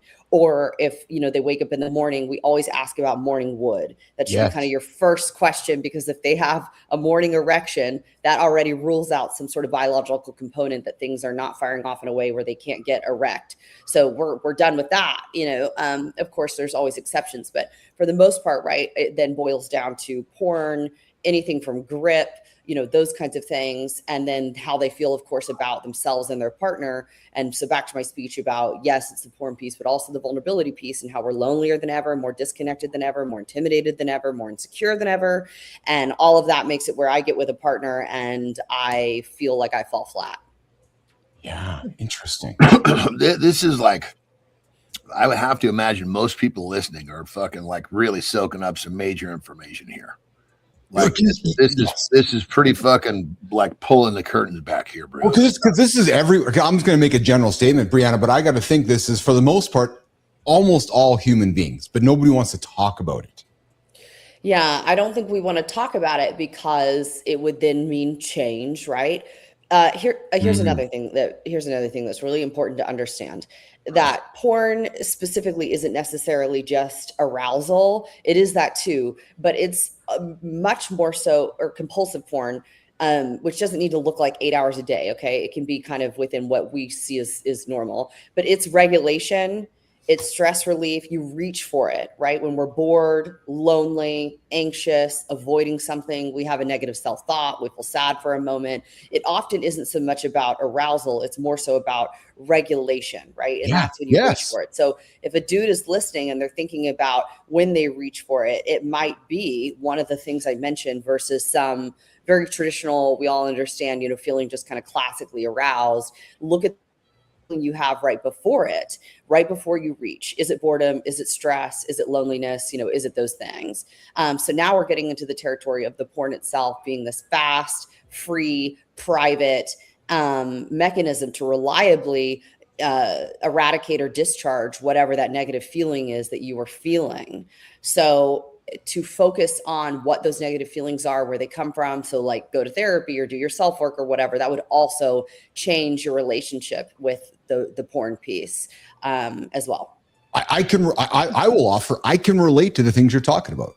As a man, I will relate to that. It's not about, so often it's not arousal. It's like the release, or it's the, I had a doctor on my show a couple years back, and the joke was, post-nut clarity. It's like sometimes, Brianna, for me to make a decision, I either have to have sex with my wife or sex with myself so I can make a decision. And I'm being fucking serious. It's like, okay, I'm bunged up. I can't make a decision. Brianna. Yeah, men will think that they have high sex drives because they masturbate a lot, and that can be the case, but it often is not the case. And he just has actually has a stress management habit. Oh. Interesting. So you're not chasing pleasure, you're chasing relief. It's relief.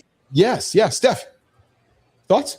Oh, yeah. It's a huge nervous system regulator. Like, that is absolutely true. Yes. Yeah. Going back to have a little fun with this conversation. So, the average guy that's, not having any ass, and he's coming in, he's thinking he's going to go meet a clinical sexologist, walks in the door, probably has no idea that this is his doctor, waiting for the doctor to walk in. And next thing you know, Brianna's asking this poor schlep, do you get erections in the morning? And he's thinking, well, after talking to you tomorrow morning, I will. Oh, Johnny. I mean, I'm putting myself in a position like, Jesus Christ, if I'm one of these people and I'm talking to a lady, let alone my doctor, who's going to help me with this fucking thing, and she asked me a question like that, that's a fucking arousal thing right there in itself, for God's sake. Well, the funny thing is that, Steph can relate to this. She's not Dr. Ruth, because back in the olden days, it was Dr. Ruth who we would be watching. And you're like, she's asking me that? I mean, listen, full transparency, that old fucking broad talking about sex, I can't tell you how many times I jerked off to Dr. Ruth. If Brianna was the fucking, the modern day Dr. Ruth, it would be like the jerk off fucking hour of the day. Oh my God. Hey, Jimmy, did you know? Did you know about 15 to 20% of U.S. marriages qualify as sexless? That means fewer than 10 times a year. And once a marriage passes 20 years, that number climbs closer to 25 to 30%. So this is not some rare little side issue. That's the part people dodge. The slow fade usually doesn't look dramatic. It looks like stress, schedules, resentment, and we'll deal with it later. Then later turns into a pattern, and the pattern turns into roommates with paperwork and one weird kiss goodnight every 6 business days. So no, this isn't just about sex. It's about connection, honesty, tension, avoidance, and all the shit couples stop saying out loud. The bedroom usually tells the truth before the marriage does. That's our today's Did You Know? Back to Keith and Jon.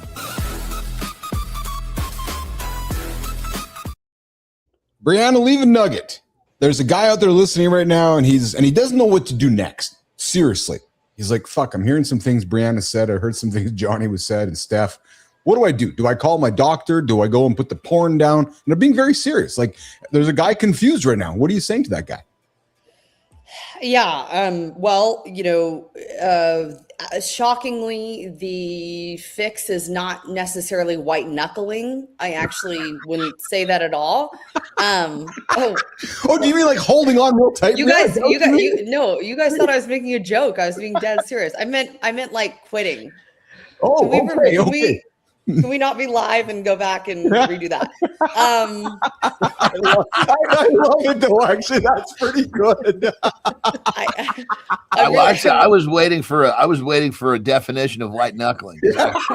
It's a brand new term in the industry. It's called white knuckling. I love it, Bree. That's awesome.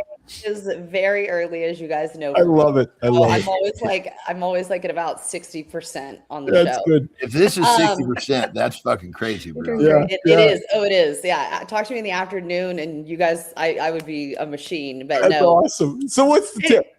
Okay. Yeah. Just the tip. Oh, guys. Okay, everybody mute themselves and get their shit together. Okay, anyways, the fix is not white knuckling quitting is what I meant to say. Okay, going cold turkey and just, bracing through it, right? Because that is ignoring often why you're doing it in the first place. Yeah. Right. So the single biggest lever, if you wanted to, keep up with things and have an incredible life disruption, but you really wanted to do something about this, the single biggest lever would be to separate your masturbation from porn. Right. So you can keep masturbating. Yeah. That's fine. But you've got to separate it from the porn. So it's a bunch of just good old fashioned self-discipline. If you can't handle taking away the screen, like that's so unrealistic for you. Right. Then you would stick with, let's say, content that felt a little bit more subdued. I say vanilla, right? I'm essentially trying to get it to match real life and to be much more aligned with what's accessible in your life, right? So if you're someone who's escalated to choking and extreme novelty and stuff that looks, very different than what your Tuesday looks like, I would want you to dial it back and titrate down from that over the next few weeks. Maybe even then in the next few weeks after that, you keep it to just a couple videos. So you're seeing the same thing every time. And then we want to eventually take it away from the screen or the porn entirely, or at least just have, let's say, a go-to video or something like that. But I want to get the novelty down where each video is fresh. I want to get your escalation down. And ultimately, the goal is that we're slowly getting the masturbation to be separated from the porn piece. The other sort of practical step would be, to our conversation unintentionally earlier, would be the grip. If you are having like a death grip, right, that a female vaginal structure isn't necessarily, or if you're in a relationship, whatever your partner isn't necessarily matching, I want you to change that too, because yes, you're killing your sensation and she's not going to be able to compete with that. Wow. So we want to bridge this gap, right, between the real world and that, like very literally. I just changed hands and figured it was okay. Okay. That's so. But I'm joking. But I'm going back to what you said, because what you explained. I'm going to be very serious with what you explained. To a man struggling, that's hard. What you just said. Like, that's hard to do. Like, I'm being serious, because I'm thinking, holy shit, man, she's telling me to do this. I don't know if I want to do that. Which again probably perpetuates why this continues to happen, Briana. Seriously. Yeah. And I said that earlier, that the third thing was to go talk to someone. If you don't have access to a therapist, or that's not practical for you, I don't know, type it to yourself, chat with AI. But ultimately, right, I need you to understand that this for you is probably that regulation piece, right? That stress relief, all of the things, boredom, loneliness, and it's fixing all of that very temporarily. So you would want to look at that iceberg as well. That would be a huge piece of fixing this relationship. So it's not just an arousal system for you. It's probably, soothing a lot of that other stuff. So that would come from good old fashioned talking to somebody, kind of getting to the meat and potatoes of that. That's helpful. I love that, because I can relate to what you're saying there, right? I really can, because if I'm speaking it, I know there's a lot of men that can relate to what you're saying there. So, Johnny, some closing words for Bree before we walk out of here with her. Honestly, I'm really looking forward to Bree. When I came in, I was driving the General Lee, Dukes of Hazzard. So I imagine you're going to be my Daisy as we leave. So I'm really excited to see how sexy you look when we drive out of here. Hey, Jimmy, you got some vintage for us on the screen before we walk out the crew this morning and before we get them out of there. As a matter of fact, I know we have some, we do have some generally, and we have some, I think we do have They better not fuck this one up. This is the perfect fucking opportunity. Right? Hey, Jimmy, are we walking us out of here, my friend? Let's get the crew out of here with some vintage stuff on the screen here this morning as we're wrapping up with Stephanie, Briana Bass, Keith Billis, and John Anderson this morning on Mornings in the Lab. I see Jimmy's just getting things rolling here behind the screens. Briana, what's going on your schedule today? You got a busy one today? You're getting after it all day, aren't you? Now, bang, bang, bang. Yeah. Yeah, I sure am. And it's just always, I never know what I'm going to get on Tuesdays with John's mood. Sometimes, he's, I never know. That makes it fun though, right? I love it. He does, but he switches it up. I never know. Is John feeling reflective and calm today and serious, or like an 8-year-old? Hey, Steph, did you watch Dukes of Hazzard growing up? I did, yeah. Oh yeah, remember this? So we like to show. So I was going to say, I didn't even think about that, Brianna. Are you familiar with Dukes of Hazzard? Because that's the car I pulled up in right there. I am a little familiar. Okay, yes, so just enough to know what's going on then. Okay, yes, perfect. yeah, because I think Brianna's a little bit younger than us there, so I think she would have been maybe watched. I think this was just a little bit, but yeah, this was classic Friday television, Brianna, in my world. There's Daisy right there. Yeah, the Daisy. Yeah, there you go, Brianna. Yeah, there's culture growing up with our Gen Xers and stuff like, yeah, that's exactly it. That's exactly it. All right, well, listen, guys, Jimmy, let's get the crew out of here. John, before you go.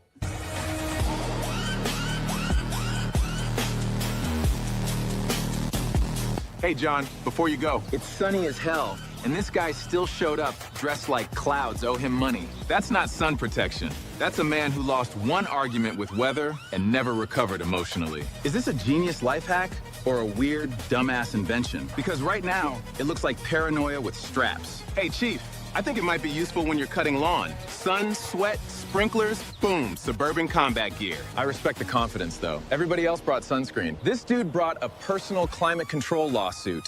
Hey, John, before you laugh, ask yourself, is he ridiculous? Or is he 3 summers ahead of every sweaty bastard watching?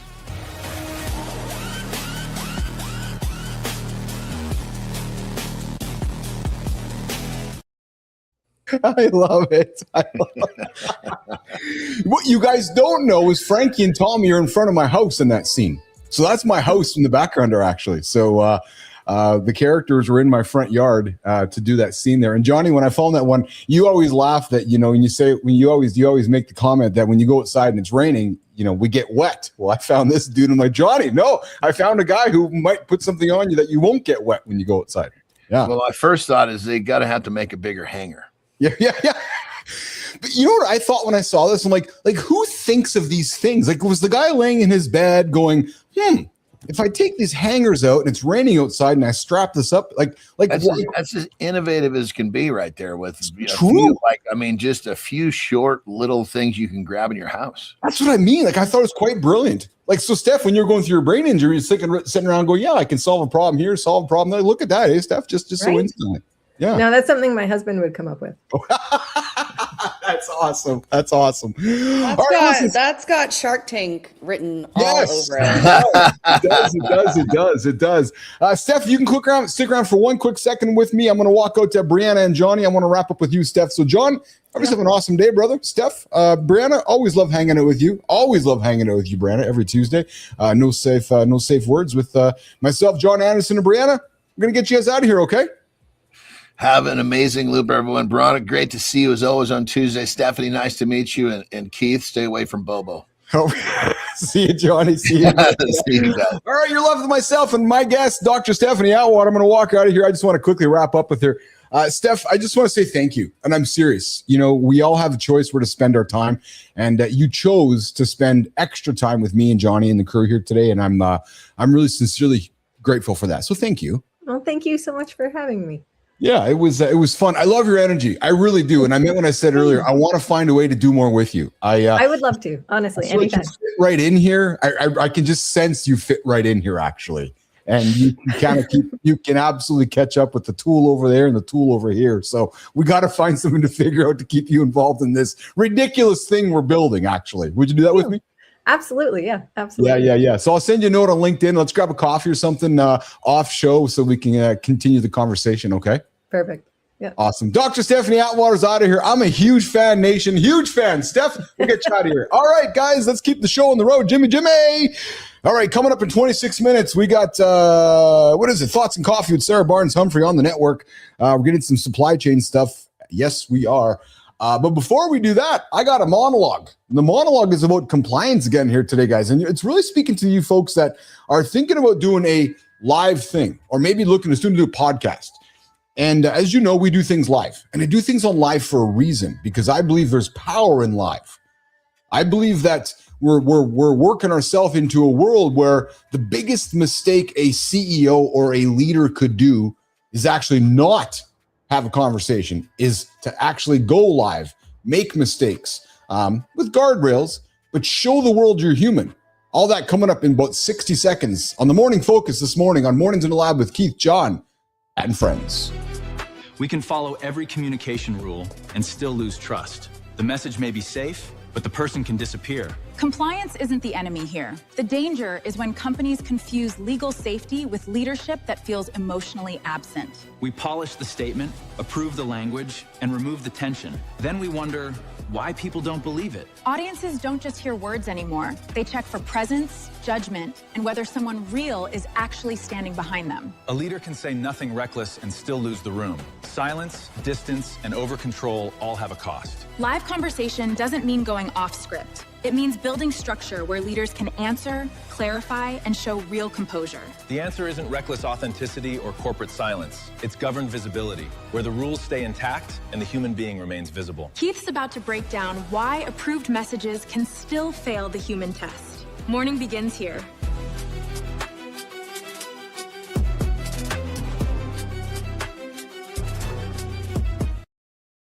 All right, guys, here, listen.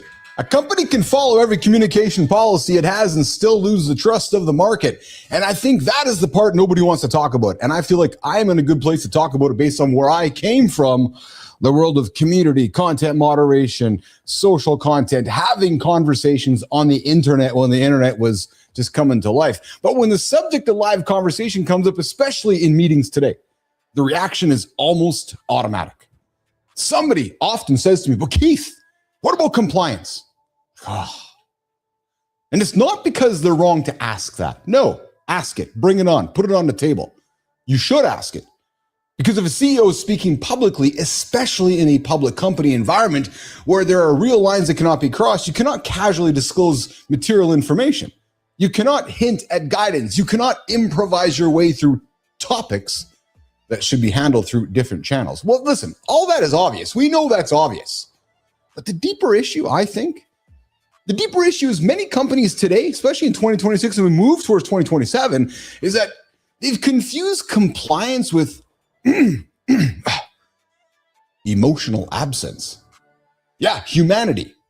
You've all built these entire communication systems around preventing leaders from being human, from saying the wrong thing. Holy fuck, Keith said the wrong thing. Oh my God, the markets are going to collapse. Yeah, really? Really? He was human. And somewhere along the way, we have maybe prevented leaders from saying anything people could actually believe. Yeah. What's happened? The message, it's gotten safer. The leader, he's gotten much smaller. The words, every single fucking word approved. Again, nothing wrong with it. But what maybe has happened along the way is that trust has disappeared, especially me Gen X's. All of us Gen Xers, the generation that's next, we're all going, wait a minute. I'm a little bit cynical here. Do I really believe that person? It's so polished, it's edited, it's out of context. And I know, listen, that's the trade most companies do not want to admit that they've made, because the traditional corporate communication machine was built for a different information environment. You know how it was, right? It was built for press releases, quarterly calls, carefully staged interviews, prepared remarks, internal memos, media training. Oh yeah. Who does media training anymore? and controlled distribution. Oh, we got to put it over there. We got to put it. That's not how the world works today. Because in that world, polish felt like credibility. Ha. But we're all waking up today. This Billis guy's doing this live show. Yes, we are. Because the more refined the message was, the more serious it seemed. But we are not in that world anymore, nation. Not at all, as a matter of fact. Boom, boom, look at the calendar. That world doesn't exist. We're in a world where anything can be manufactured. How do I know? Because I can make it. A post can sound like a CEO and never touch the CEO. A video. Come on.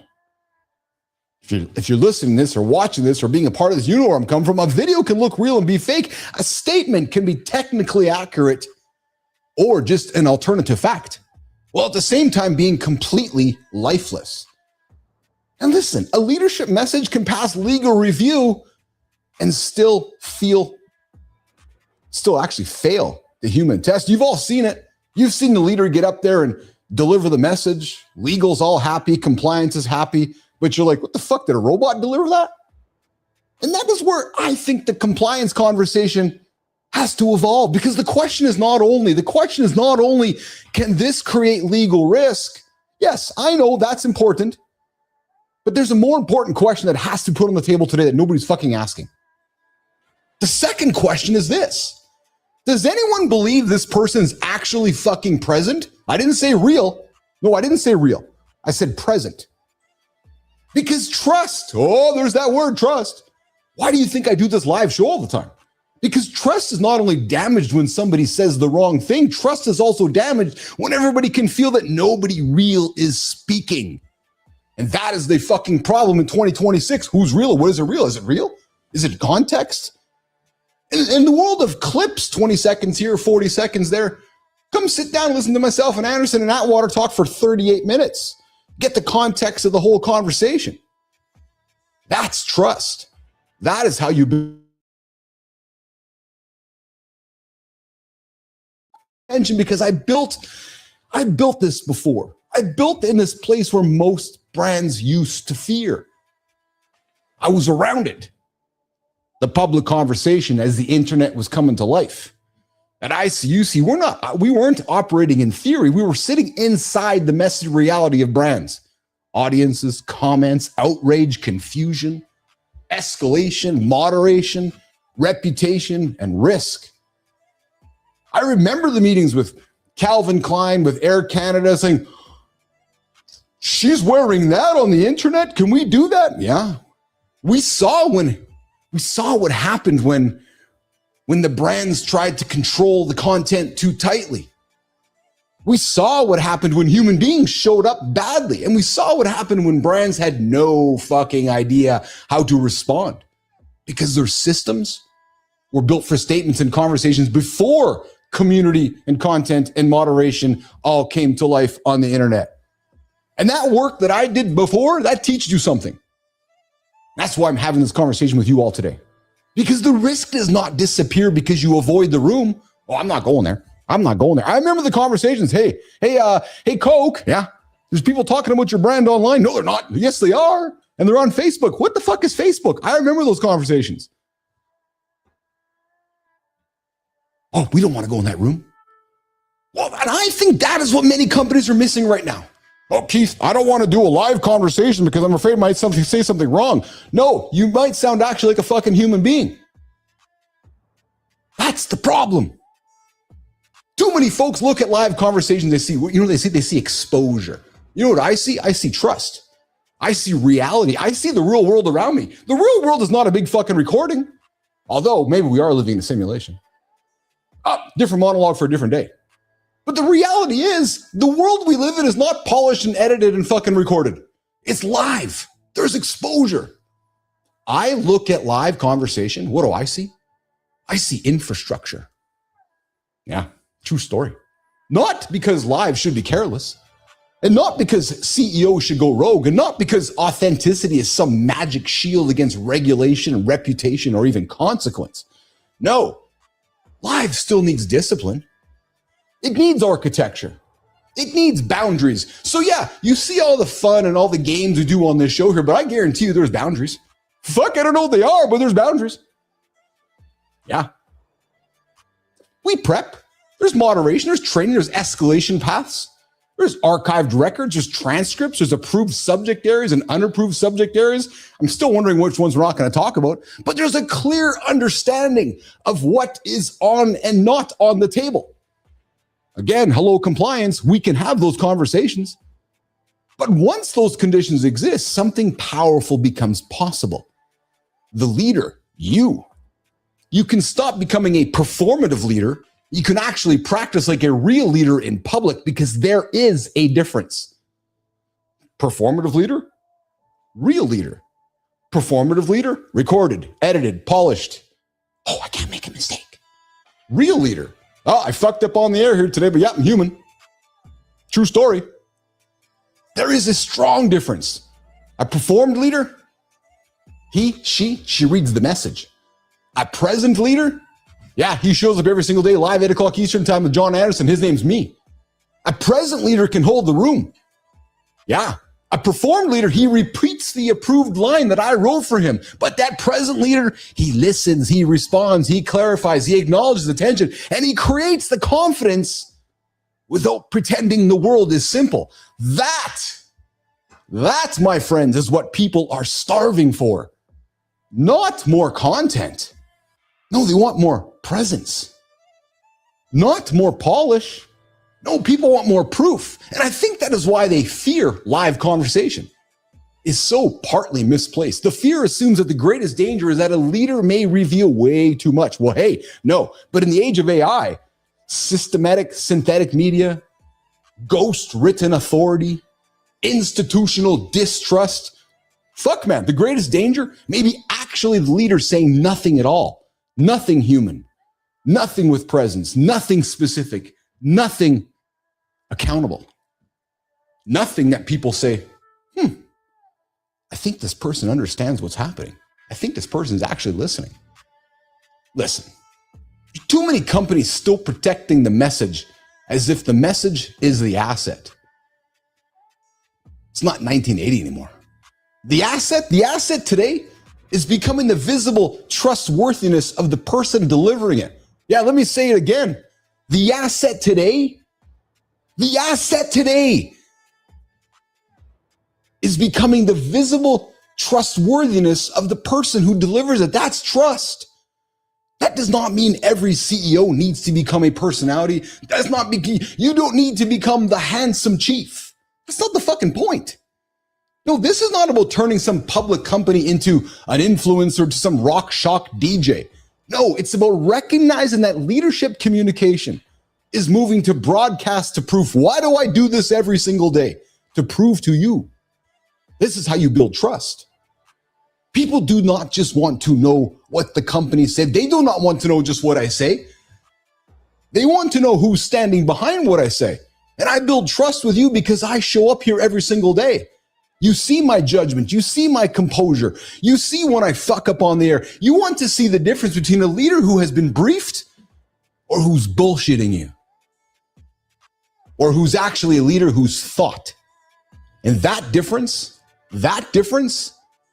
is hard to fake when you're live, which exactly is why today's monologue matters.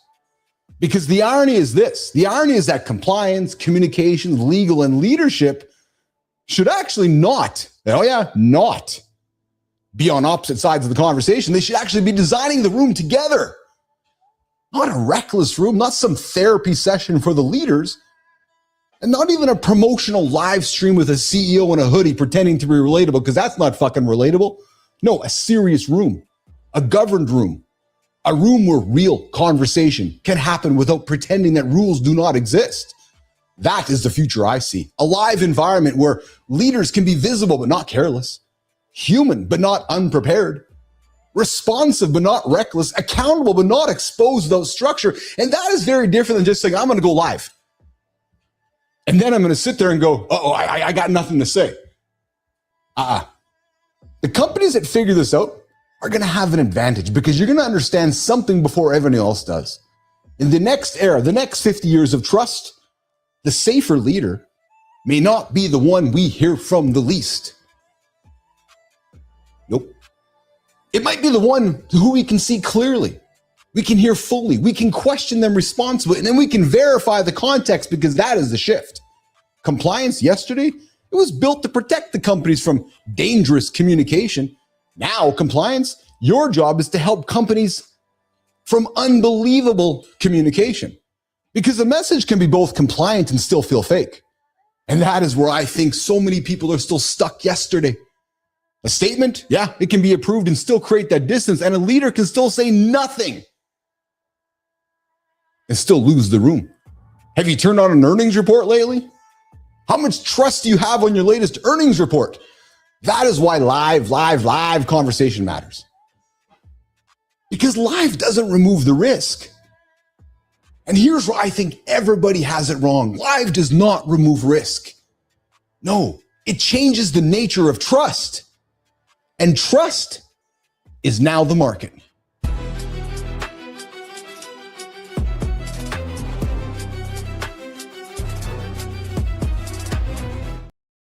Boom, boom, wrapping up North Morning Nation.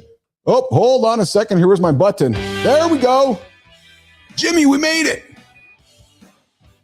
We got to get some compliance folks listening to these. It's funny, Jimmy, because I go into these meetings and people, the first thing to say is, yeah, but it's live. What happens if he says something wrong? I'm like, then he's fucking human. It's called presence. We're working on the shift. But as I've said before, I believe that if there's anybody who can lead that conversation, I think I can be one of the ones to lead it. Based on what I did yesterday, helps me have the conversations for what we are talking about today. And trust, guys, trust is not packaged up in some massaged box and displayed as if there's no questions or there's nothing around it. Nah, trust is messy. Trust happens in real life. Trust happens in real time, just like the real world around us. So guys, have a live conversation. Put the podcast away. Put the recording away. Show some fucking balls. Show some character, frankly. Imagine what happens when you have a live conversation with your constituents. Oh, who are your constituents? You have 3 of them probably. You got your customers, you got your employees, and maybe you have your investors. They might just want to hear from you. And here's the thing that just fucking gets me. Oh, I don't have time for one. Really? You don't have time to build trust with your constituents? Like, you don't have actually fucking 30 minutes once a week to get up and show your audience that you care? And here's what just baffles my mind with this whole thing with most leaders. Oh, but Keith, my calendar doesn't allow for it. Are you fucking kidding me? You don't have 30 minutes in the morning to get up and reach your stakeholders for a 30-minute coffee, to talk about the business, reach out, be live, be human, pack it up and go to work. That's the difference, nation. And hey, oh yeah, by the way, you get a podcast out of it too. Oh yeah. Yeah, did you know that? Yeah, when you actually have like a live show with this, oh, hey, when it's over, it's recorded. Yeah, and you can actually cut it up if you want to later. So you actually, if you're saying to me, but Keith, I have no time. Fuck, man, you kill 2 birds with 1 stone. You do a live conversation and you get the podcast. So don't come to me and say I have no time or I'm too nervous. Nah, you want to build trust? Trust is built by showing up and showing your character to all of your constituents. All right, I got to get the hell out of here. Jimmy's sending me the notes. He's like, dude, we got to go. I'm like, I know. Usually we stick around to the top of the hour, but we got Sarah Barnes-Humphrey jumping him on the supply chain show. See, there you go. The live shit, just stumbling on my words. Thoughts and Coffee coming up with Sarah Barnes-Humphrey in 8 minutes right here on the Mornings in the Lab Network. Tomorrow, Wednesday, we got a bunch of big stuff happening on the show. Of course, we got Friday, Dr. John Petricelli. And Jimmy's telling us, hey, we got to go. I know, Jimmy. I know. All right, guys. So listen, we're back tomorrow. Hope you guys enjoyed today's show. It was a lot of fun. We had a lot of great conversation. We have Dr. Stephanie Atwater here today, the lady who's got more degrees than, Briana Bass. Oh, we almost had like a cat fight on the show almost. Yeah. So Brianna's like, she's sitting all back there. She's like all fucking confident and shit. She's like, yeah, like I'm like the fucking educated one. And then Stephanie walks in and she's like, oh yeah. Yeah, I got 80. And see the confidence, like fucking arm wrestling shit. So yeah, we almost like a cat fight. Briana Bass and Dr. Stephanie Atwater coming up. UFC 44 on Mornings in the Lab with Briana and Steph. They're going to argue about the degrees. You guys do not want to miss that one. And I can see Stephanie in the green room laughing. I love you, Steph. You're awesome. All right, guys, I got to get out of here before Jimmy sends me the next strike. 3 strikes, I am out. I'm the Handsome Chief. Yeah, my real name, my name is Keith Billis. I'll see you guys tomorrow live, 8 o'clock Eastern time. Of course, Roofy opens it up 7:30 on the network. And maybe if Steph sticks around long enough, Jimmy, she'll want to get a show with us as well. Keith Mellis, Stephanie Atwater, John Anderson, and everybody else. Have a good one, nation. We'll see you guys tomorrow. Ciao.